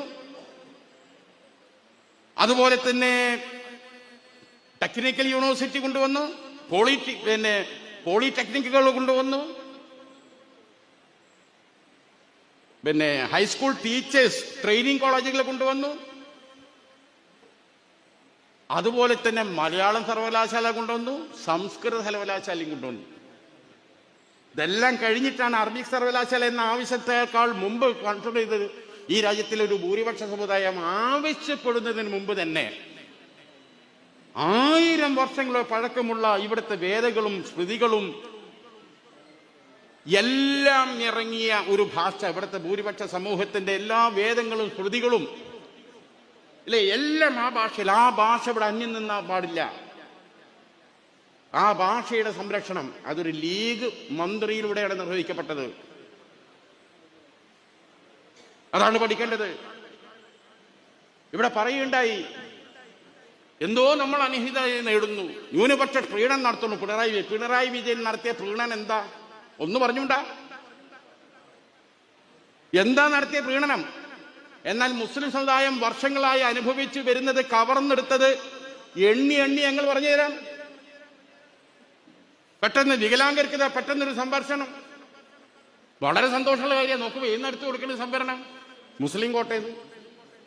സംവരണം പ്രഖ്യാപിച്ചോട്ടെ, ഒക്കെ എടുത്തു കൊടുക്കുന്ന എവിടുന്ന? ഒക്കെ മുസ്ലിം കോട്ടേന്ന്. ഇനി എന്താ എടുക്കാൻ ബാക്കിയുള്ള എല്ലാ സ്കോളർഷിപ്പുകളും നിർത്തലാക്കി. സച്ചാർ കമ്മീഷൻ പ്രകാരം കേരളത്തിൽ വന്ന 18ഓളം Muslim youth coaching centre for youths Sachar commission ആനുകൂല്യം തന്നെ കേരളത്തിൽ വേണ്ടാന്ന് വെച്ചു, ഇല്ലേ? എന്തെല്ലാം ആനുകൂല്യം മുസ്ലിങ്ങൾ നിശ്ചയിച്ചു. ഇങ്ങോട്ടും പറയുന്നു മുസ്ലിങ്ങളെ പിണറായി പീഡിപ്പിച്ചു. എന്താ പറഞ്ഞത്? സമസ്ത പറഞ്ഞപ്പോ എന്ത് ചെയ്തു? സമസ്ത പറഞ്ഞപ്പോ പേടിച്ചിട്ട് PSCക്ക് വിടുന്നതിന് പിന്മാറി. അപ്പൊ PSCക്ക് വിട്ടത് എന്തിനാ? അപ്പൊ PSCക്ക് വിടുക, എന്നിട്ട് ലീഗ് സമരാണ്ട് തുടങ്ങി. 4 ദിവസത്തിനുള്ളിൽ കോഴിക്കോട് കടപ്പുറത്ത് കൂടിയ ജനം ഇപ്പോഴും അതിന്റെ എണ്ണം എണ്ണി തീർന്നിട്ടില്ല. ആഞ്ഞടിച്ച് കേരളത്തിലെ മാധ്യമങ്ങൾ പറഞ്ഞു, തന്നെ പിൻവലിക്കേണ്ടി വന്നു. അപ്പോ അതെന്താക്കി? മതസംഘടനകൾ വരട്ടിയപ്പോൾ നിന്നു. ആദ്യം എന്താ പറഞ്ഞത്? ആദ്യം പറഞ്ഞ വഖഫ് ബോർഡ് മാത്രമല്ല, ദേവസ്വം ബോർഡിലെയും വഖഫ് ബോർഡിലെയും നിയമനം PSCക്ക് വിടുന്ന പറഞ്ഞത്. എന്താ ദേവസ്വം ബോർഡിൽ വിടാത്തത്? ശശികല വരട്ടിയപ്പോൾ. ഇവിടെ സമസ്തന്റെ വരട്ട് പറഞ്ഞു. ശശികല വരട്ടിയപ്പോൾ ആണ് ദേവസ്വം ബോർഡിലേത് ഇന്ന് അങ്ങനെ വേണ്ട, നമുക്ക് വഖഫ് മാത്രമാക്കാൻ തീരുമാനിച്ചു. വഖഫ് ഞങ്ങൾ സമരം ചെയ്തപ്പോഴാണ് പിൻവലിക്കേണ്ടി വന്നത്. ഇങ്ങോട്ട് അതിനും വഖഫിൽ നിന്ന് പിന്മാറിയ പിണറായി വിജയൻ അഭിനന്ദൻ പറഞ്ഞ് ബോർഡ് വെച്ച ചില കുതിരകളുണ്ട് പല നാട്ടിലും. അതവിടെ നിൽക്കട്ടെ. അത് കഴിഞ്ഞപ്പോ ഓരോന്ന് വന്നല്ലോ. എന്ത് പ്രീണന നടത്തിയത്? ഏതെങ്കിലും ഒന്ന് പറഞ്ഞു തരട്ടെ. ഞാൻ മിഞ്ഞാന്ന് ഒരു കണക്കണ്ട് പറഞ്ഞു. മിഞ്ഞാന്നത്തോടു കൂടി ഞാൻ ഇപ്പൊ കൊടും വർഗീയവാദിയാ. എല്ലാ KCBCന്റെയും സീറോ മലബാർ സഭന്റെയും ഒരുപാട് അണ്ടിമുറ്റി ശാഖ, മറ്റേത് അമ്പാളി സഖാക്കള്, ഇറ്റിങ്ങളെ അമൃതം കമ്മയ്യ, മറ്റേ സംഘികളെ കണ്ടമാന ഗ്രൂപ്പ് എന്നോട് ഇങ്ങനെ തെക്കൻ മേഖലയിൽ നിന്ന് പലരും വിളിച്ചു പറയാം, ഏറ്റവും വലിയ ഭീകരവാദി മുസ്ലിങ്ങൾ ഈയാണോടോ. എന്താ ഞാൻ പറഞ്ഞത്? ഞാൻ ഒറ്റ കാര്യം പറഞ്ഞു. ഞാൻ ഒരു കാര്യം പറയട്ടെ. നിങ്ങൾ വർഗീയത പറയാണ് നിങ്ങൾ ആരും ധരിക്കരുത്. ചില സ്റ്റാറ്റിസ്റ്റിക്സ് ഒക്കെ ചില ഘട്ടത്തിൽ പറയേണ്ടി വരും. ഇവിടെ ഇപ്പൊ നിലവിലുള്ള വെള്ളാപ്പള്ളിന്റെ അയാൾ പറയണ്ടല്ലോ, എനിക്കത് എന്നില്ല, ഇത് എന്നില്ല, എനിക്ക് ഭൂമി എന്നില്ല. നിലവിൽ 28 സ്കൂളുള്ളത്, 8 9 കോളേജുണ്ട്. ചേർത്തലയിലെ SN കോളേജിന് സംഘടന കാലത്ത് 10 ഏക്കർ സ്ഥലം ഒരു വ്യക്തിന്റെ അടുത്ത് സംഭാവന. ഞാൻ വ്യക്തിന്റെ പേരൊക്കെ പറഞ്ഞു കൊടുത്തു. ബാക്കി എല്ലാ സ്ഥലവും സർക്കാരിന് ദാനായി കിട്ടിയതാ, എല്ലാം ലീസിന് വാങ്ങിയതാ. ക്രിസ്ത്യൻ സഭ നടത്തുന്ന എല്ലാ സ്കൂളും 1927 ബ്രിട്ടീഷുകാരിൽ നിന്ന് ലീസ് കരാറിന് വാങ്ങിയതാ. ഞാൻ വെല്ലുവിളിക്കുന്നു, മുസ്ലിം സമുദായം സർക്കാരിൽ നിന്ന് വാങ്ങിയ 1 സെന്റ് എവിടെയെങ്കിലും വാങ്ങി തിരിച്ചരും. മുസ്ലിം സമുദായത്തിന്റെ എന്തെങ്കിലും ഒരു സ്ഥാപനം, ഒരു വിദ്യാഭ്യാസ സ്ഥാപനം സർക്കാരിന്റെ അടുത്തുനിന്ന് ലീസിനോ ദാനമായി വാങ്ങിയിട്ടുണ്ട് തെളിയിച്ചത് ഞാൻ വെല്ലുവിളിച്ചു. ഇതൊന്നും നമ്മൾ പറയാൻ ആഗ്രഹിച്ചതല്ല. ഇനി സർക്കാർ NSSനും SNDPക്കും ക്രിസ്ത്യൻ സഭക്കൊക്കെ എത്ര ഏക്കർ കൊടുക്കണേന് ഞങ്ങളെ പാർട്ടി എതിരുമല്ല. അതും പറഞ്ഞു, ഞങ്ങൾക്ക് അതിൽ പ്രയാസമില്ല, പ്രതിഷേധമില്ല. പക്ഷെ ഞങ്ങളെ സമുദായം 1 സെന്റ് സർക്കാരിൽ നിന്ന് വാങ്ങി തെളിയിച്ചറിയാൻ സാധിക്കുമോ? ഞങ്ങളെന്തോ അരുതമായി നേടുന്നു എന്ന് പറഞ്ഞതുകൊണ്ടാണ് എനിക്കിത് പറയേണ്ടി വന്നത്. തുറന്നു പറഞ്ഞു. എന്താ മറുപടി ഉണ്ടായിരിക്കെങ്കിലും? അപ്പം അടിയിൽ എഴുതുക, നിങ്ങൾക്ക് എന്തിനാ സ്ഥലം? നിങ്ങൾക്ക് കാണുന്ന ഭൂമിയൊക്കെ വഖഫായി പ്രഖ്യാപിച്ചാൽ നിങ്ങൾക്ക് അങ്ങനെ കുറെ സ്വത്ത് കിട്ടിയില്ലേ? ഇതിന് മറുപടിയപ്പത് ഈ വഖഫ് ഇപ്പൊ പറഞ്ഞ മാതിരി ഈ വഖഫ് എന്ന് പറഞ്ഞാൽ ആകെ പണ്ട് കുട്ടികളെ ഭക്ഷണം കഴിച്ചിട്ടില്ലെങ്കിൽ ഏതോ ഇന്നാൾ വരാണ്ടെന്ന് പറഞ്ഞ് പേടിപ്പിച്ച കഴിക്കും. ഇപ്പൊ ഇന്നാളൊരു കാർട്ടൂണിൽ കാണുക, ഒരു കുട്ടി ഭക്ഷണം കഴിക്കില്ല, വഖഫോട് വരുന്ന പറഞ്ഞ് വേഗം കഴിച്ചിട്ടറിയും. ഉണ്ടാക്കി വെച്ച ഭീതിയാണ്. എന്താണ് വഖഫ് എന്ന് കൃത്യമായി പറയേണ്ടവരുണ്ട്. അവർ പറയണ്ട, അവർ ലീഗിനെങ്ങനെ ചൊറിഞ്ഞു നടക്കുക. ഉത്തരവാദപ്പെട്ട ഒരു മനുഷ്യനും പറയുന്നില്ല. എന്താണ് വഖഫ് എന്ന് പറയേണ്ടത്? വഖഫിനെ കുറിച്ച് അറിയുന്ന പണ്ഡിതന്മാരാ, അവർക്ക് അതിന് നേരമില്ല. അവസാനം വഖഫ് എന്ന് പറഞ്ഞ പേടിപ്പെടുത്തുന്ന എന്തോ ഒരു സാധനമായി മാറിക്കഴിഞ്ഞു, അല്ലെങ്കിൽ ഇൻസ്റ്റിറ്റ്യൂട്ടായി. ഇപ്പൊ ലവ് ജിഹാദ് ഇല്ലാന്ന് സുപ്രീം കോടതി പറഞ്ഞു, BJPന്റെ കേന്ദ്രമന്ത്രി പറഞ്ഞു, പോലീസും പട്ടാളൊക്കെ പറഞ്ഞിട്ടും ഇപ്പോഴും ലവ് ജിഹാദ് ഉണ്ട് എന്ന് വിശ്വസിക്കുന്ന ഒരു സമൂഹത്തെ സൃഷ്ടിച്ചെടുക്കാൻ സംഘപരിവാറിന് സാധിച്ചിട്ടുണ്ട്. അതുപോലെ വഖഫ് എന്ന സാധനം ഇത് ഭീകരാണ്. വഖഫിന് ആൾക്കാർ വന്ന് ഈ ഭൂമി കണ്ട് ഇഷ്ടപ്പെട്ടാൽ അത് ഞങ്ങളുടെന്ന് പറഞ്ഞാൽ ആയേ എന്ന് വിശ്വസിക്കുന്ന ഒരു സമൂഹത്തെ സൃഷ്ടിച്ചെടുത്ത് കഴിഞ്ഞു. ഇനി പോയി വിശദീകരിച്ചിട്ടൊന്നും ഒരു കാര്യമില്ല. ഞങ്ങൾക്ക് പരിമിതികളില്ലേ? വഖഫിനെ കുറിച്ച് എന്തെങ്കിലും ഞങ്ങൾ പറഞ്ഞിട്ടുണ്ടെങ്കിൽ വഖഫിൽ തന്നെ പല ഫിഖ് പ്രശ്നങ്ങളുള്ള സംഘടനകൾ ലീഗിന്റെ അകത്തുണ്ട്. ലീഗിന് അതിലൊക്കെ വെറും വഖഫ് നിയമം എന്താണെന്ന് വിശദീകരിക്കാൻ വേണ്ടി മാത്രമേ ഇതൊക്കെ ഇറങ്ങി പുറപ്പെട്ട ആൾക്കാരുണ്ട്. ഓൽക്കൊന്നും അതിന് നേരമില്ല. ഓല് യൂട്യൂബിൽ തോന്നിയാസം പറഞ്ഞ് പൈസ ഉണ്ടാക്കി കൊണ്ടുവെക്കുക. വേറെ പൈസ ഉണ്ടാക്കണ വിദ്യ മാത്രമാണ്. എന്നിട്ട് അതും വെച്ച് ഈ സമുദായത്തിനെ ട്രോളാൻ ആൾ വരും. 24 കൂടി എല്ലാ മൂലമാരും സ്വർഗത്തിലാണ്. അതിന്റെ വിവരണങ്ങളും അതിലെ പെണ്ണുങ്ങളുടെ മുലയുടെ വലുപ്പം വന്നു വൃത്തികേടല്ലാത്ത വേറെ ഒന്നും നമുക്ക് തോന്നാം. ഇത് കണ്ടിട്ടാണ് ഇന്നലെ പോലും മിഞ്ഞാന്ന് പോലും ഇയാള് BJPക്കാർ എന്നോട് പറയാം. ഞാൻ ചോദിച്ചു, ഞങ്ങളെ പണ്ഡിതന്മാരാരെങ്കിലും ജിഫ്രി തങ്ങളാകട്ടെ, കാന്തപുര ഉസ്താദാകട്ടെ, TP അബ്ദുൽ ഖോയ മദീനി ആകട്ടെ, ഹുസൈൻ മടൂരാകട്ടെ, അങ്ങനെ പോയി അവരൊക്കെ ഒരു ഭാഷ നോക്കി. അന്യമത വിദ്വേഷം ഉണ്ടാക്കുന്ന എന്തെങ്കിലും ഒരു വാക്കോ ഒരു ശകലമോ അവരിലുണ്ടോ എന്ന് ചോദിച്ചപ്പോൾ ഇയാൾ എന്നാ മറുപടി എന്നറിയാം? കാണിച്ചു തരാൻ ഞാൻ. പച്ചക്ക് അശ്ലീലം പറയുന്ന എത്രണ്ണം ഞാൻ കാണിച്ചു തരാന്ന് ഇങ്ങോട്ടേക്ക് പറയണവര് സ്വന്തം ദൗത്യവും ധർമ്മവും മറക്കുകയാണ്. നമ്മുടെ സമുദായത്തിന്, ഇസ്ലാമിന് നേരെ അതിൽ ഇത്തരം പ്രശ്നങ്ങൾ വന്നാൽ വളരെ സൗമ്യമായി ഇതര മത സമൂഹങ്ങൾക്ക് മുമ്പിൽ അതെന്താണെന്ന് വിശദീകരിച്ചു കൊടുക്കാൻ ആരുമില്ല. വിശദീകരിക്കണ്ടേ അത് കൂടുതൽ വ്യൂവേഴ്സ് കൂടാൻ വേണ്ടി എരിവും പുളിയുള്ള ഇത്തരം സാധനം. ഇത് കാണാൻ വരുന്ന ആരാണ്? ഒക്കെ മറ്റുള്ള ആളുകൾ. ഞാൻ പറഞ്ഞു വരുന്നത് ഇതൊരു പ്രതിസന്ധിയാണ്. വലിയ ഭീതിജനമായ അന്തരീക്ഷത്തിലേക്ക് നമ്മൾ പോവുക. നിങ്ങൾ എന്താ മനസ്സിലാക്കണേ? ഈ കൊണ്ടുവച്ച ഈ വഖഫിന്റെ നിയമം, ആ നിയമം എങ്ങാനും പാസ്സായി ഇവിടെ ഉണ്ടാകാൻ പോകുന്ന അവസ്ഥ എത്ര ആളുകൾ മനസ്സിലാക്കിയിട്ടുണ്ട്? ഇപ്പൊ എന്റെ ചാലിയത്ത് 16 ഏക്കർ ഭൂമിയാ വഖഫ്. ആയിരക്കണക്കിന് വർഷങ്ങളാ ഈ നാട് ഇവിടം തൊട്ട് വാഴക്കാട് തുടങ്ങി അങ്ങനെ അറ്റ ഇളമരം ആ ഭാഗത്ത് അവിടെ നിന്ന് വരെ മയ്യത്തുകൾ ഒരു കാലത്ത് വെച്ചിരുന്നത് ചാലിയത്താ. ഇവിടെ ഒന്നും സ്ഥലമില്ല. അതിന് ശേഷം കുട്ടോട്ടി വരുന്നേ. അവിടെ ചരിത്ര രേഖയുണ്ട്. ചാലിയാത്തിന്റെ പുസ്തക സമാഹാരമുണ്ട് ചാലിയത്ത്. അതിലെ ഗ്രന്ഥം അറബി മലയാളത്തിൽ എഴുതി വെച്ച ഒരുപാട് കിതാബുണ്ട്. അതിൽ മയ്യത്ത് വരുന്ന റൂട്ടുണ്ട്. മയ്യത്തേറ്റ് വരുന്നവർക്ക് വെള്ളം കുടിക്കാൻ കിട്ടുന്ന സ്ഥലം, ഭക്ഷണം ഉണ്ടാക്കി കൊടുക്കേണ്ട വര, അതൊക്കെ നിശ്ചയിച്ച കണക്കുണ്ട്. ഒരു കാലഘട്ടം ഒരു മനുഷ്യൻ ഏതെങ്കിലും ഒരുത്തൻ വന്ന് ഈ ഭൂമി സർക്കാരിന്റെ നിന്ന് പിടിച്ചെടുത്തതാണ്, കയ്യേറിയതാണെന്ന് പറഞ്ഞ ഒരു പരാതി കൺസേൺ ഡെസിഗ്നേറ്റഡ് ഉദ്യോഗസ്ഥന് നൽകിയാൽ ആ നൽകിയ നിമിഷം തൊട്ട് ആ ഭൂമി തർക്കവസ്തുവായി എന്നാ പുതിയ നിയമത്തിലുള്ളത്. ആ തർക്കവസ്തുവായാൽ പിന്നെ അവിടെ മയ്യത്ത് വെക്കാൻ കഴിയില്ല. എത്ര പേർക്ക് ഇതിന്റെ ഗൗരവം അറിയാം? ലീഗിനിങ്ങനെ ചൊറിഞ്ഞു നടക്കുകയാണ് കിട്ടുന്ന സമയം മുഴുവൻ.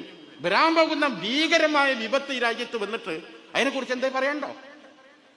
നിങ്ങൾ ചെറിയ കാര്യമാണിത്. ഇനിയിപ്പോ ഏത് സംഖ്യ കൊടുക്കും? സംഖ്യ കൊടുക്കേണ്ട നമ്മളെ കൂടുതലുള്ളൂ തന്നെ കൊടുക്കും. നമ്മൾ മതസംഘടനകൾ തമ്മിൽ അത്രയും നല്ല ബന്ധമാണല്ലോ, അല്ലേ? തെറ്റി എത്ര വൃത്തികെട്ടവർ, ഇത്ര തെറി മലയാള നിഘണ്ടുവിൽ തുന്തച്ച ഇത്തച്ച ജനിച്ച നാടാത്. വൃത്തികേടിലെ എല്ലാ ഭാഷയും പഠിച്ചു വെച്ചത് വരാ. ആ KM ഷാജി പറഞ്ഞിട്ടില്ലേ, ജീവിതത്തിൽ ഞാൻ പല തെറിയും കേട്ടു. ഒരു പ്രത്യേക വിഭാഗത്തിന്റെ തെറി ഉണ്ടല്ലോ, സഹിക്കാൻ കഴിയില്ല, അതിൽ വിദഗ്ധരാണ്. അപ്പൊ അത്തരത്തിൽ ആളുകളെ പഠിപ്പിച്ച് ആ പരുവത്തിലാക്കിയ ആൾക്കാരുണ്ടല്ലോ, ജോലി ചില്ലറക്കാരല്ല. നിങ്ങൾ ആലോചിക്കുക ഇതിന്റെ ഗൗരവം എന്താണ്? ഏതെങ്കിലും ഒരുത്തൻ ഒരു പരാതി കൊടുത്താൽ ആ നിമിഷം തൊട്ട് മയ്യത്ത് എവിടെ കൊണ്ടുപോയി വെക്കും? ഇത് ചാലിയത്തെ പ്രശ്നം ഉദാഹരണം പറഞ്ഞു, എല്ലായിടത്തും നടക്കൂലേ? എമ്മൊരു അവസ്ഥ നമുക്ക് വരാൻ പോണത്. MP മാരുള്ള ഒരു 4-5 എണ്ണം ഞങ്ങളെ കയ്യിലാണ്. നമ്മൾ ഏറ്റവും ആലോചിച്ച്, ബാക്കിയുള്ളവർ ആലോചിച്ച്, മതേതരവാദികൾ കൂട്ടി ഈ വിപത്തിനെതിരെ ഒരു പോരാട്ടം നടത്താൻ എന്തൊക്കെ ചെയ്യും? അതെല്ലാം ആലോചിക്കേണ്ടത്. അപ്പൊ അതിനിടയിൽ സുപ്രീം കോടതിയിൽ കേസ് വരാൻ, കേസ് എന്നതിൽ ആദ്യം മൊഴി കൊടുത്തത് ആരാണ്? ആദ്യം സ്റ്റാൻഡ് ഡ്യൂട്ടി അടച്ചത് ആരാണ്? ഉണ്ടാക്കണ ചർച്ച ഇപ്പത് രാത്രിയിൽ വാട്സപ്പിൽ. കോൺസെൻട്രേഷൻ ക്യാമ്പിൽ കൊല്ലാൻ കൊണ്ടുപോവുകയാണ് ആൾക്കാരെ ബസ്സിൽ. അപ്പോഴാണ് ആ ബസ്സിന്റെ ഉള്ളിൽ ഡോർ സൈഡിൽ സീറ്റ് ഇട്ടില്ല എന്ന് ഒരാൾ പരാതി പറഞ്ഞത്. അങ്ങനെയുണ്ട്. അമ്മാതിരി അവസ്ഥയെ നമ്മൾ ഇതുവരെ സ്വാതന്ത്ര്യത്തിന് ശേഷം ഇതുവരെ നടന്ന എല്ലാ പോരാട്ടങ്ങൾക്കും നമ്മളാ മുൻകൈ കൊടുത്തത്. പൗരത്വ നിയമം നമ്മൾ കൊടുത്ത കേസിലാ കുടുങ്ങി കിടക്കണേ സുപ്രീം കോടതി. ആ കേസിന്റെ പേരെന്താ പറയുന്നത്? Indian union Muslim league versus union government of India എന്നാ. അതിലാ കുടുങ്ങി കിടക്കണേ. ആസാമിലെ പ്രശ്നം, മനുഷ്യന്മാരെ കൂട്ടത്തോടെ വെടിവെച്ച് കൊന്നും വായിപ്പിക്കുക. അടിയന്തര പ്രമേയം ചർച്ച ചെയ്യണമെന്ന് പറഞ്ഞ ഹാരിസ് ബീരാൻ ഇത് ഇന്നലെ നോട്ടീസ് കൊടുത്തിരിക്കുക. ബുൾഡോസർ പ്രശ്നം, ഇന്ത്യയിൽ എത്ര MP മാരുണ്ട് രാജ്യസഭയിലും ലോക്സഭയിലും കൂടിയിട്ട്?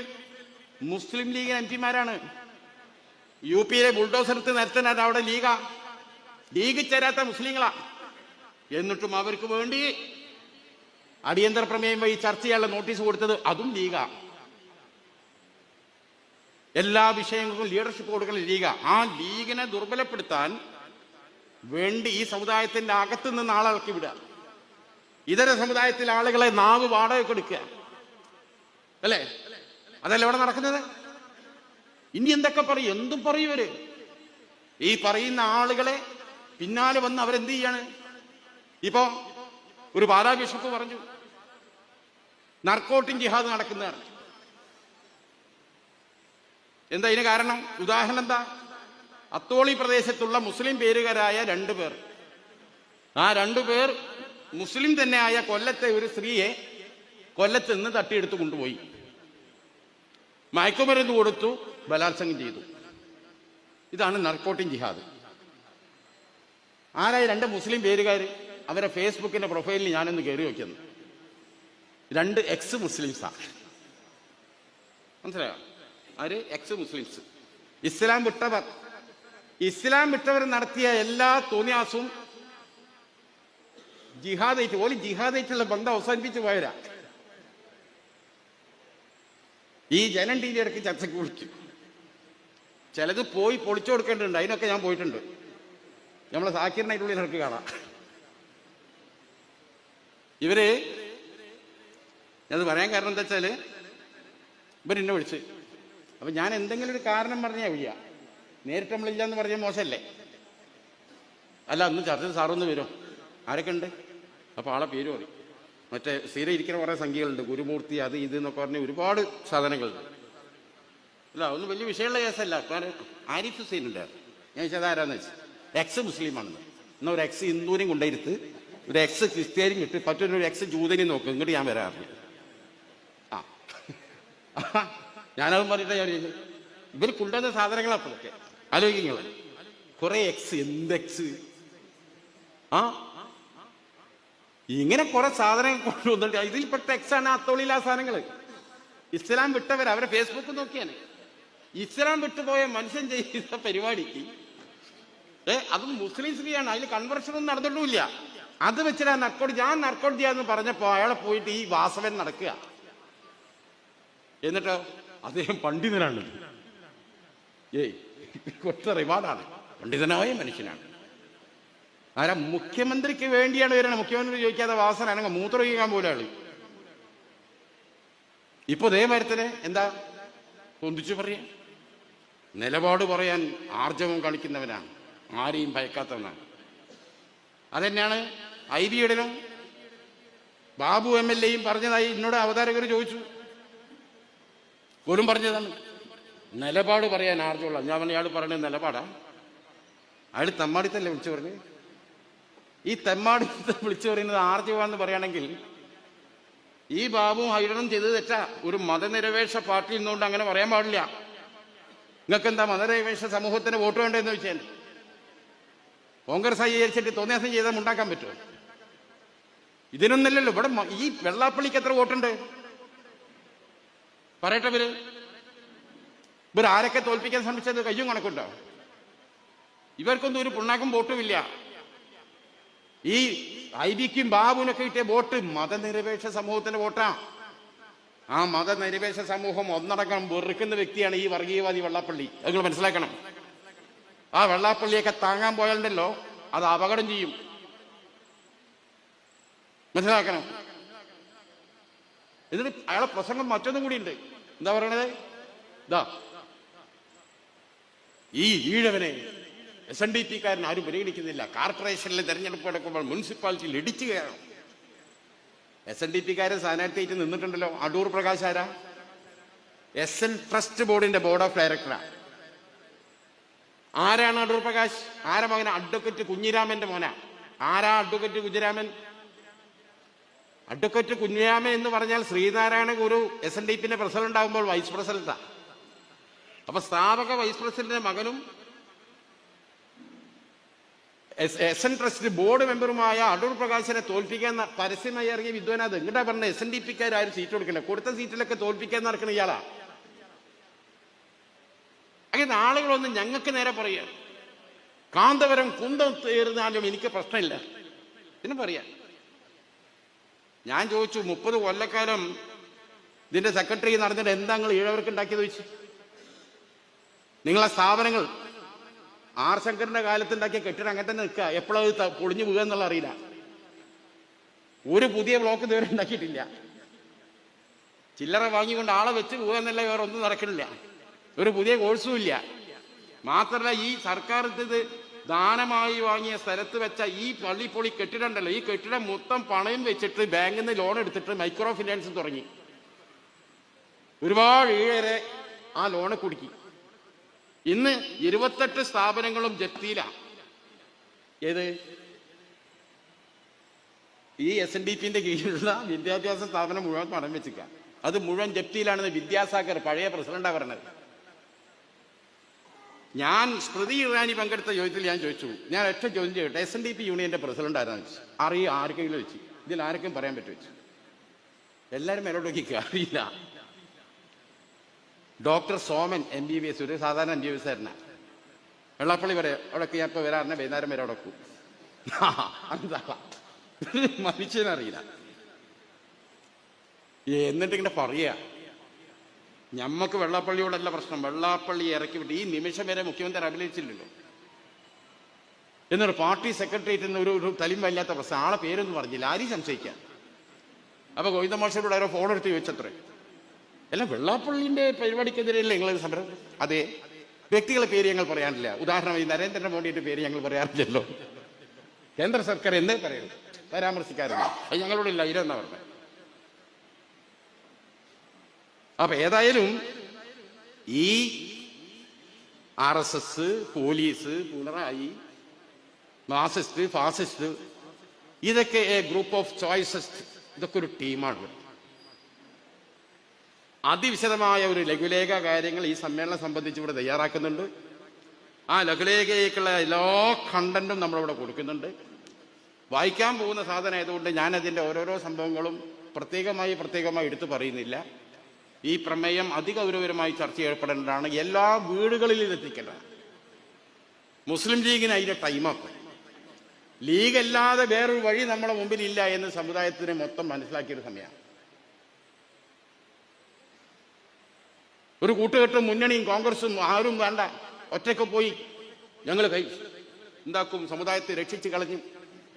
ഇവർ നടത്തിയ ചില ബടായികളാണ് നമ്മൾ കിടന്ന് വേർക്കണത്. അത് നിങ്ങൾ 940 ആകുമ്പോഴത്തേന് ഇന്ത്യ ഇസ്ലാമിക രാജ്യമാക്കും. ഏതൊരു കഴുത പറഞ്ഞാണ് ഈ മറ്റേ പോപ്പുലർ ഫ്രണ്ടിൻ്റെ അല്ലേ, അതിൻ്റെ പേരിൽ നിങ്ങൾ നോക്കി അത് വലിയ വിശ്വസിച്ചെടുക്കുക. ഞാൻ പറഞ്ഞു രാജ്യസഭയിലും ലോക്സഭയിലും മൃഗീയ ഭൂരിപക്ഷം BJPക്ക് കിട്ടി. എന്നിട്ട് ഓൾക്ക് ഇന്ത്യൻ ഹിന്ദു രാഷ്ട്രമൊക്കെ കഴിയില്ല. പിന്നെയാണ് ഒരു പഞ്ചായത്ത് പ്രസിഡന്റ് പോലും ആകാത്ത ജമാഅത്ത് ഇസ്ലാമി 5 കൊല്ലം കൊണ്ട് ഇന്ത്യൻ ഇസ്ലാമിക രാജ്യമാക്കുമെന്ന് പറഞ്ഞ് തലയിൽ മൂക്കി കീഴ്പ്പെട്ടുള്ളവരാണ് വിശ്വസിക്കുന്നത്. നമ്മളത് ചോദിച്ചത്. പക്ഷെ എന്നാലും ഇങ്ങനെ ഈ ബടായി പറഞ്ഞിട്ട് പോയ ആൾക്കാരുണ്ട്. എന്താ പോലെ സ്ഥിതി? അത്ര സന്തോഷമുള്ള സ്ഥിതിയാണോ? നമ്മളതിൽ സന്തോഷിക്കുന്നില്ല. കിടക്കുക തിഹാർ ജയിലിൽ കാലം കുറയും. ആദ്യം ഞങ്ങൾ പറഞ്ഞു ഒറ്റയ്ക്ക് കാട്ടുപോയ പുലി പിടിക്കുന്നു. ഞങ്ങളതാണ് ഒരു ഭാഗത്ത് കോൺഗ്രസിനും കിട്ടാവുന്ന സംവിധാനങ്ങളൊക്കെ ഒരു റിംഗ് റൗണ്ട് ആക്കി അതിൻ്റെ ഉള്ളിൽ കൂടി ഇങ്ങനെ നടന്നിക്കണത്. മനസ്സിലായോ? നിങ്ങൾ ഞങ്ങൾക്ക് ധൈര്യം പോരാ, മറ്റേ പോരാൻ തന്നെ ഒറ്റക്കിറങ്ങിയതാ. ഒറ്റക്കിറങ്ങിയ എന്ത് സംഭവിച്ചു? അത് സംഭവിച്ചു. ആ സംഭവിച്ചതിൽ ഞങ്ങൾക്ക് ദുഃഖമുണ്ട്. നിങ്ങൾ കാരണം നിങ്ങളെ കുടുംബം കണ്ണീരാ. നിങ്ങൾക്ക് അല്ലാഹു അക്ബർ അതിൻ്റെ ഉള്ളിൽ വിളിച്ചു ഉത്തരാൻ മതി. ഒരു കുട്ടിനെ കല്യാണം പോലെ ആലോചിച്ച് ബാപ്പ ജയിലിൽ നടക്കുമോ? ഒറ്റയ്ക്ക് ഇങ്ങനെ വെല്ലുവിളിച്ച് പോയാണ്ടാകുന്ന അവസ്ഥയത്. ഈ ഭരണകൂടത്തിന്റെ കയ്യിൽ എന്തും ആയുധമാണ്. ഇപ്പൊ നമ്മളൊക്കെ അത് വിളിച്ച് ഭയങ്കര ഭീഷണിയാണ്.